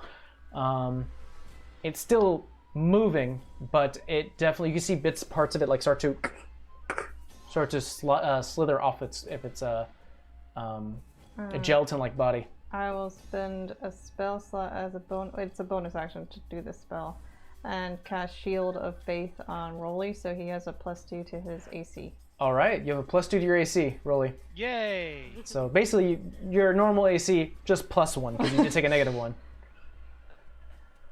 After Vera, it'd be Harvey. Harvey's gonna 2 more attacks. Both connect because these creatures don't have heavy armor. Ooh, yeah. He actually ends up finishing this creature as he hits it fairly quick. And you see it almost slices the creature in half, and it starts to sizzle in this acidic form. Whoa, Harvey, you slice and dice. You do it all. After Harvey, so this creature's gone. You start to hear small pitters of feet. Shit. Ah, God damn it. talking in their own native language. These two are gonna, and these two are gonna stay behind. But that's their turn. Savannah.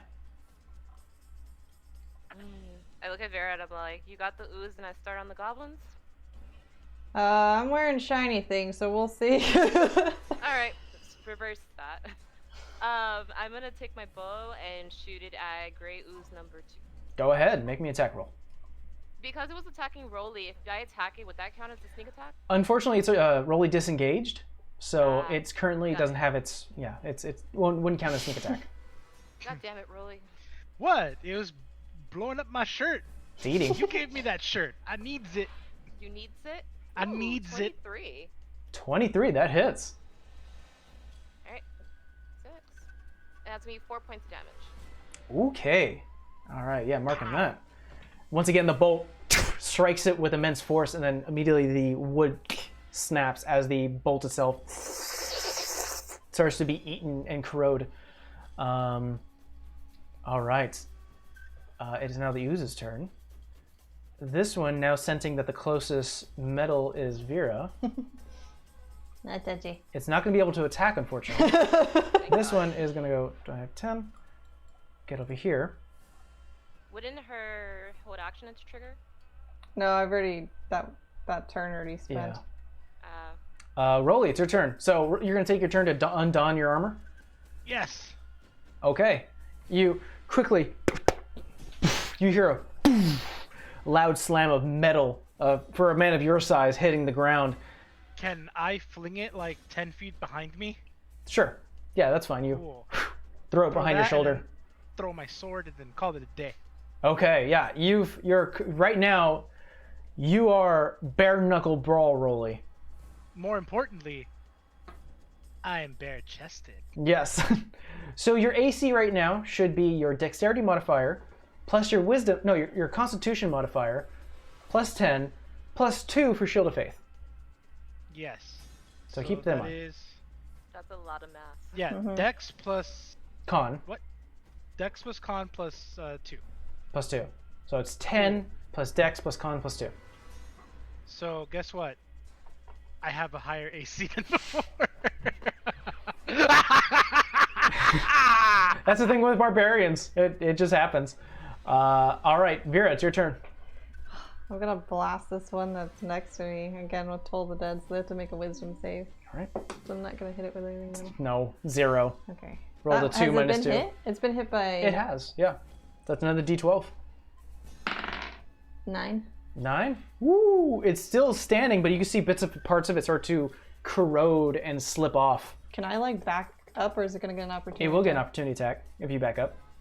Then I'll stay. Okay. It's going to be Harvey's turn. He's going to look towards Savannah and Vera and go, "Goblins or ooze?" Ooze. Ooh, I value my armor. Got it. He's going to head right behind this creature and attack twice. Ooh, a natural 1. Uh-oh. But the other one does connect. Oh. You are fucking lucky. Yeah, Yes. he Yes, kicks. you are. He basically Yes. slices this one as well. This creature had 4 hit points remaining, and he has a +2 modifier. I rolled a 2. Yay. oh, Exaxes. Right in front of you, Vera, you see this thing almost like shudder and then start to dissolve into this pile of liquid jelly. Ugh. So, I mean- good on your armor? Harvey Yeah. kind of reels back. He's like, "Oh, God, it's like it hurts your nose." It doesn't look very appealing. The goblins now are gonna. Got one more ooze though. All of them are gonna take shots at. One's gonna take a shot at you, Savannah. So you see a short bow. That's gonna be 18 to hit. That's a hit. You take 4 points of damage as a bolt. Ouch. An arrow hits you. These 3 goblins are gonna attack Harvey.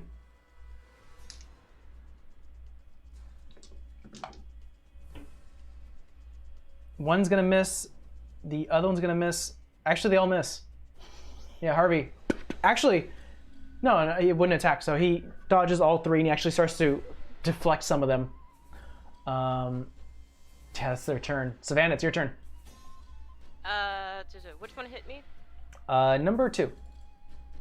Alright, I'm gonna shoot my bow at it. All right, roll me an attack roll. Plus, it's gonna be a 14. 14 does not connect Ooh. as the creature dodges underneath. Now it's going to be the user's turn. I think the closest metal right now Here we go again. is you, Vera. No. Don't touch me. Rolly, it's your turn. 15, I'm gonna move here, and then I'm gonna say, just keep an eye on my armor, and then I'm gonna pummel this thing with my fists. All right. Are you raging? I am not raging. Okay, go ahead and make an attack. 15. 15 connects. Roll me damage. Oh wait, no, sorry. This will unarmed. this will be 1 plus your mod. Okay. Oh wait, you get the D4. Well, it still connects. Okay. Yeah. So 4, got it. You hit it, and you see a bit of it like almost just jiggle after your blow. After Rolly, it'd be Vera. Same trick. Make a save. Make a save. Because I got 2 things going. No, that's a 1. I rolled a And 3 I already minus got 2. hit, so let's hope that this Ding. rolls. 7. 7 points of damage. All right. It's looking hurt. Though. Still standing. All right. Anything else? No, because I still have Shield of Faith up on. Got it. It's gonna be Harvey's turn. I think he's gonna turn his attention to the Well, I'm basically letting the player characters take control of Harvey in this moment. What do you want him to attack? Get rid of this thing. Ooze. Okay, ooze. You get rid of it. We can get the hell out of here. Do you want me and to? kill Do this you thing. want him to use a key point? Yes. Kill it. Miss, miss, hit, hit. Good use of the key point. So it's two, got two two, hits. 4. It's not bad. He. The thing is starting to almost sweat a piece of its body. It's still standing. Tell you what, he'll use another key point. See if this helps. The creature's gonna make a con save Oh. and fails. There you go. The creature, and it's almost like in a constant state of like rippling. It is unable to move at this moment. After Harvey is now the goblins. This guy's gonna move over here. This guy's gonna move over here. So 2 attacks on you, Savannah. A 8, That misses. natural 20. Oh boy. That hits. Damn. You goblin. take 9 points of damage. I'm knocked out, you guys. Oh shit. Oh boy. And the 2 Well- on you, Rolly. That would be a 17 and a 14. 14 misses, 17 hits.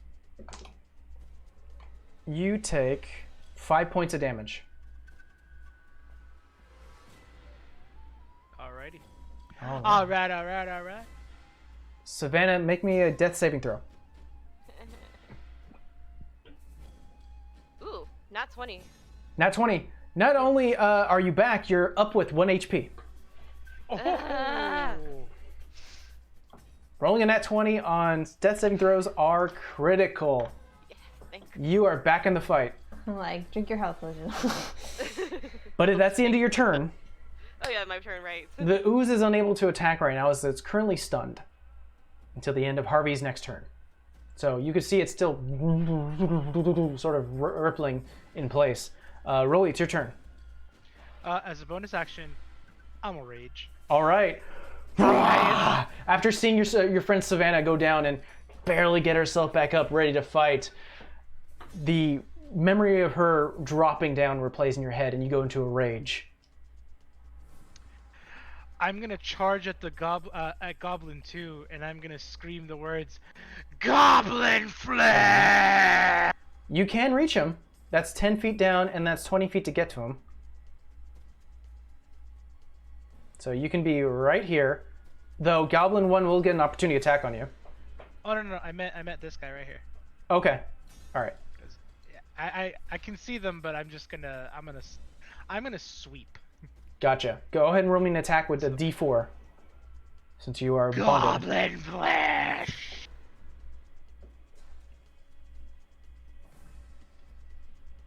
That is a 26 to hit. Jesus Christ. Roll me damage. Actually, no, don't roll me damage. It's 1 plus your strength modifier plus whatever rage bonus you get. So that would be 6. 6. Woo, boy. You knocked this guy to the ground. He's still alive. I'll let you know right now he has 1 HP.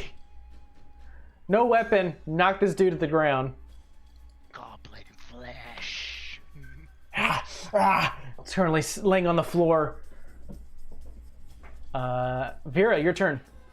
I'm gonna try and do the same cantrip on the ooze in front of me. Get the fuck out of my way. Go ahead. Oh, wait, You I'm have going to to roll make a save. this. I don't know if you get disadvantage though, because you're stunned. Regardless, I would have to take that low one. That is a 3. You fail. You're already taking damage, so let's hope this one will go 8 points. It's gone. Woohoo! Yeah, the bell actually inside of it, causing like almost like this rippling effect, and it splats upward and starts to rain bits of ooze on the floor. None of it touches you, luckily, but you do see. This guy's gone. Gross. At this point, the goblin's demeanor starts to change. A little bit of nervousness. It's going to be Harvey's turn. He is going to rush to this guy, kind of quickly swing off to the side, and make 2 attacks. Both connect. And this guy he almost slides across the ground, grabbing the goblin by the neck and snapping the neck. Did enough damage to take him out in one blow. All right. The goblin's turn. This one is going to yell, and rush towards this guy, towards Harvey, and make an attack. Does connect. 6. 5 points of damage. I'll mark that down. And we'll disengage as a bonus action. These two are going to attack you, Rolly. With you see scimitars. That is going to be both 16 to hit. Both miss. Oh shit! Oh fuck, you're higher. Okay. Yeah, they. And you grab the blade end and you push him back. The creature's it is now going to be Savannah's turn. It's bad that the pride in me just wants to shoot that goddamn goblin. I'll take the health potion though. All right. That is 2d4 plus 2.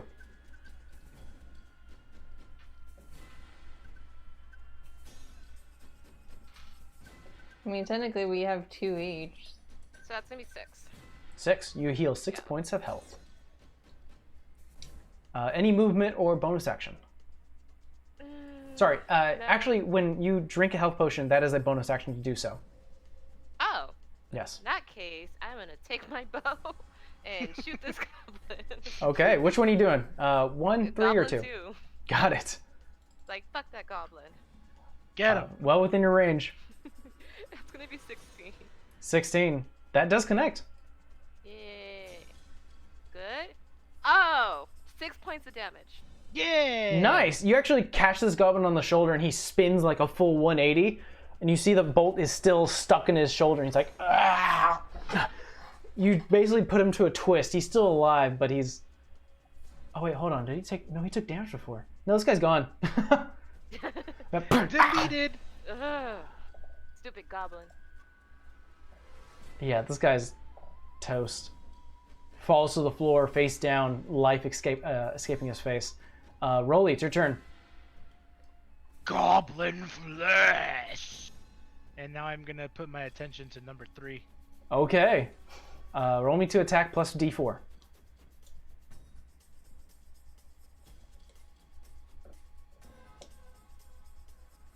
$22 to hit. That connects. Roll me damage. Oh, no run damage. It's 6 points, right? Yep. Both of them are not looking good. They're bloodied. Yeah, they're intelligent creatures. They've got 1 action left. Vera, it's your turn. That's like within 30 feet, right? Oh yeah, that's more Oh than yeah, 30 feet. yeah, they're well within 30 feet. I'm just gonna go up to this one. I'm gonna try and hit it with my mace. Okay. That is an attack roll plus 1d4. Where the hell are my dice?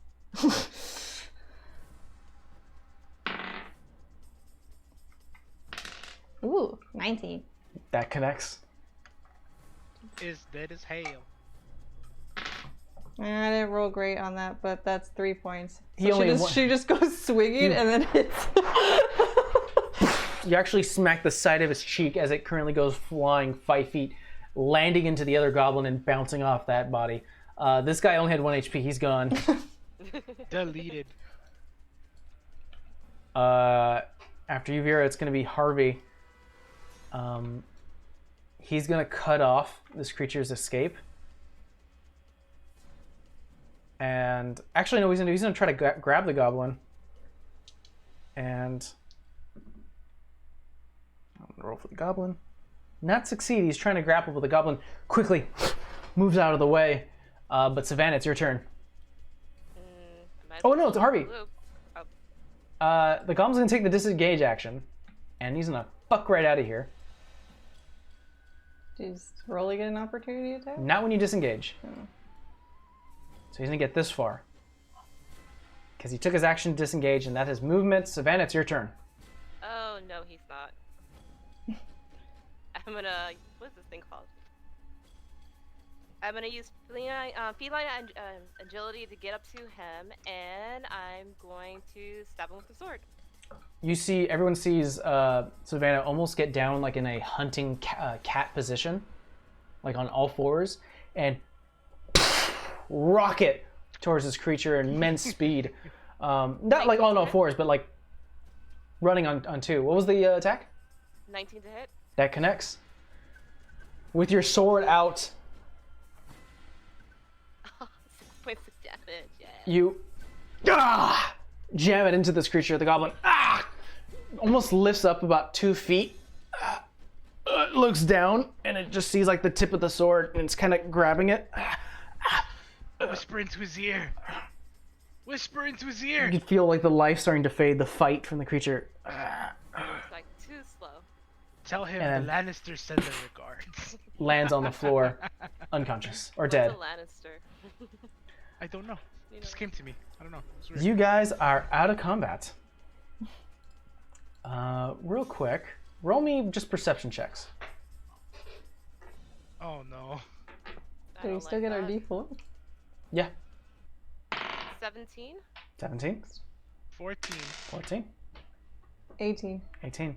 Savannah and Vera, what you start to notice on the back end of the entrance of the cave Oh no. look like to be ropes and like a series of intricate ropes that you start to realize it seems like the goblins were Puppeteer. latching these creatures up onto the cave of the mouth of the cave, so that if any person were to walk in, they would release them.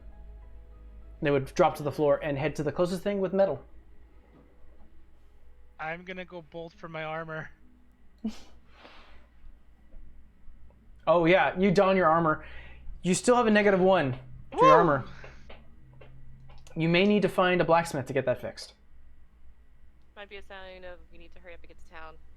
Yeah. Rip. Well, I think sweet. Actually, what I'm gonna do is I'm not gonna put it on. I'm just gonna carry it. I have a higher AC right now, without it. How long does Shield of Faith last? Think for No, I 10. mean like regardless, without the Shield of Faith, Okay. still higher. How does that work? It's Because- a 10 plus Lasts con for plus. 10 minutes. Bare okay. chested. Harvey walks you all out to the front of the cave. Oh, holy shit, man. Well, You okay there? no, I'm fine. Are you guys alright? Never better. My armor's seen better days. Yeah, I assume they have blacksmiths and ice and you should be able to get that fixed. But This is a precious gift of mine. as promised, here, he tosses you a bag.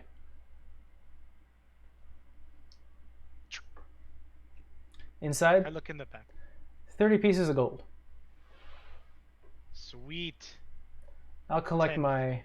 And he starts to pick up some of the corpses of the goblins, and he goes, the job was paying me 60. I took half up front, and I'm going to get the other half when I get back to town, so... Worth it. Thanks for the backup. No worries. Yeah, I don't think I'd be able to survive all 7 creatures at once, so you guys were definitely necessary. Well worth the money.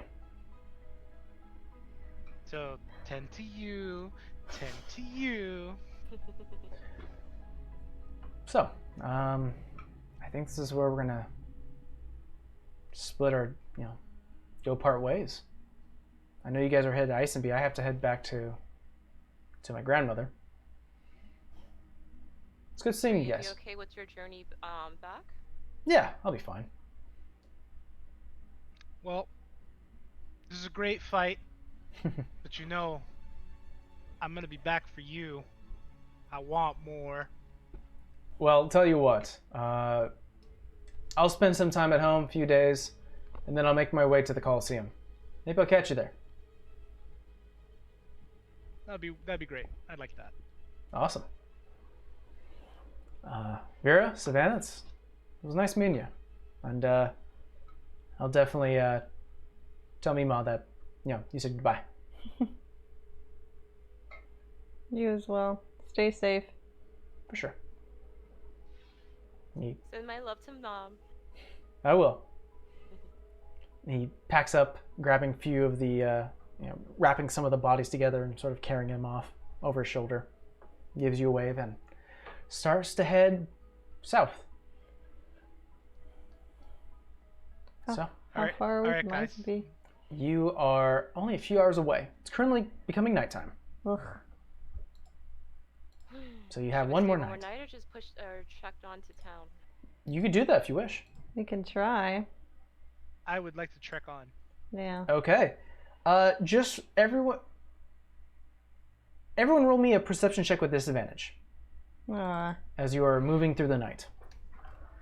Can I give myself guidance? I You doubt can. I'm gonna get lower than that. Oh no, you can't. So No. I can't? No. That's a 5. I rolled a nat 20 and then I rolled a 4. No. I got a Ah. 11. 11. Alright, so plus the proficiency, that's a 6. Oh wait, that was a 4. No, that was a 6. Sorry. No one rolled very high, but you guys start to head. No, that says otherwise. Yeah, my other one was a That's true. 19. But it is pitch black. Only the light of torches that you guys have brought illuminating the road, so you keep on track. Instead of spending a night to rest, you guys all stay up. I was gonna say, Moving- can we take turns? Or no? The way we're having this, if you guys wanted to push through, you all have to sort of take turns, and unfortunately that doesn't give you time to rest. Yeah, I would like to not. Let's just all go together. Yeah.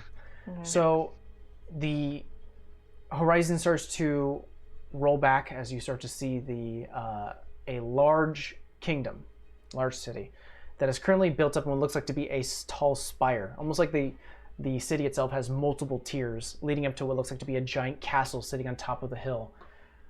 You guys have made it to Isenby. As day starts to break, you all have a point of exhaustion. Oh. No. You went through a whole day of travel without resting, so you have a point of exhaustion. You guys are tired. How Let's far find is an my inn house and- from here? About a 30-minute walk.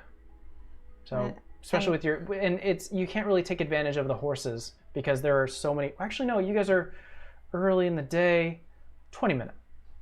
Let's find my house. Yeah, yeah. All right. Wow, you guys made it. So, character-wise, you guys are now level 3. Yay! You guys, We you also guys have made a it. point of exhaustion. You have 1 point of exhaustion. Oh. So obviously we are nearing the end of the stream. We've got 10 minutes more, so we're going to continue this 10 minutes. So you're still going to be technically level 2, but you do have 3rd level abilities. Okay. Some of you guys get some subclasses, which is awesome. You guys make your way down or upwards within the city. The city itself is still waking up. You do see some activity where there are morning guards who patrol the streets. You do see what looks like to be like early morning, like grocery shops and places that serve like raw food who are currently starting to wake up, almost like a farmer's market. You go through what looks like to be a shopping center,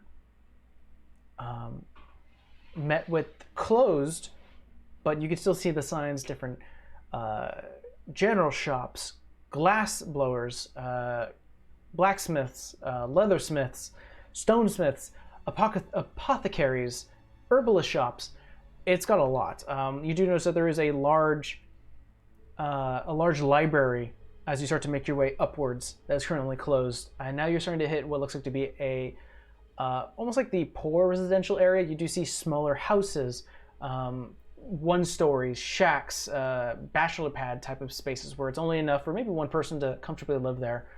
Heading upwards towards the 3rd layer, which now is more of the rich to middle class area. You do see like 2nd stories, houses. Some of them made out of brick, stone. There's even one that's very eccentric that has like a large garden in front. After the 20-minute walk, you start to reach what looks like to be a fairly medium house, 2-story. It looks like it's more long than it is wide. Vera, you stop the cart. And the sun is starting to rise further, causing this sort of pink shine. You're home.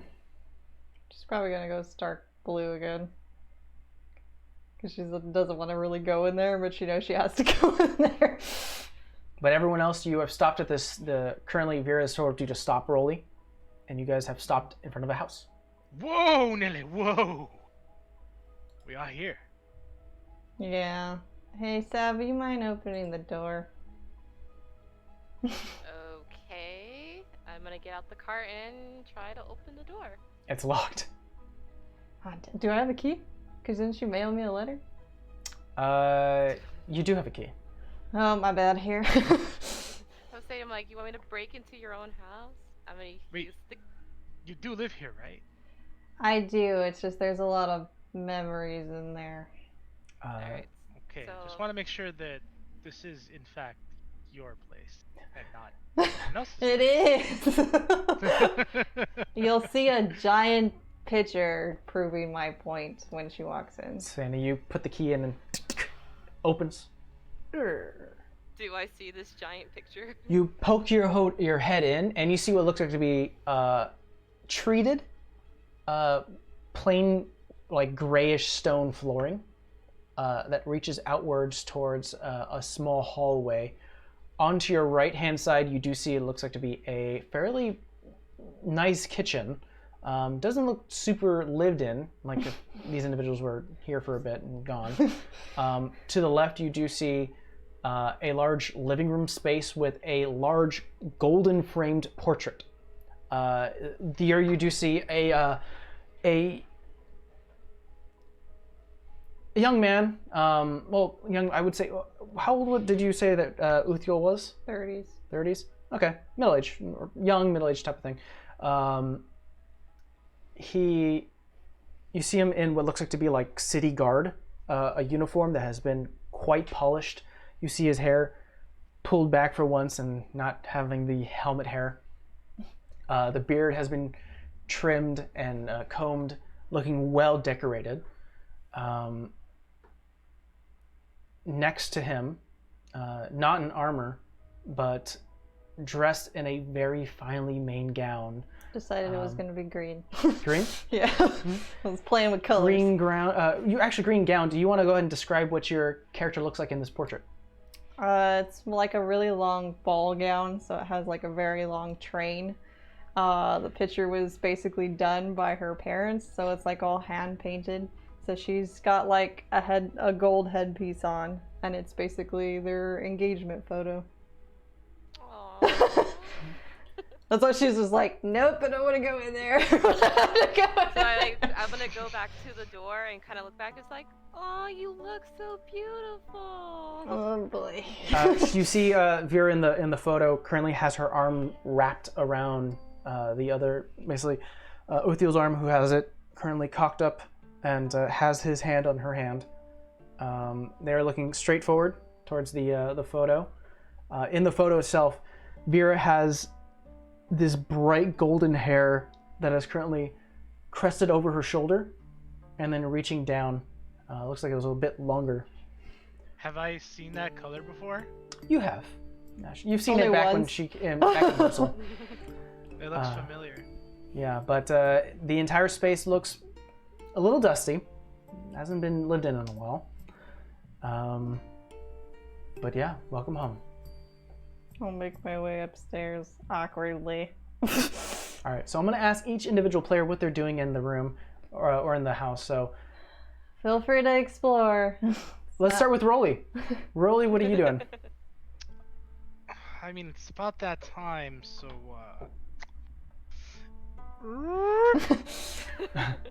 You hear.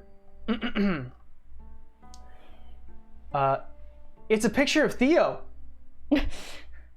Rolly eats Hell is goblins. a Theo. Oh, they know. Princess Vera!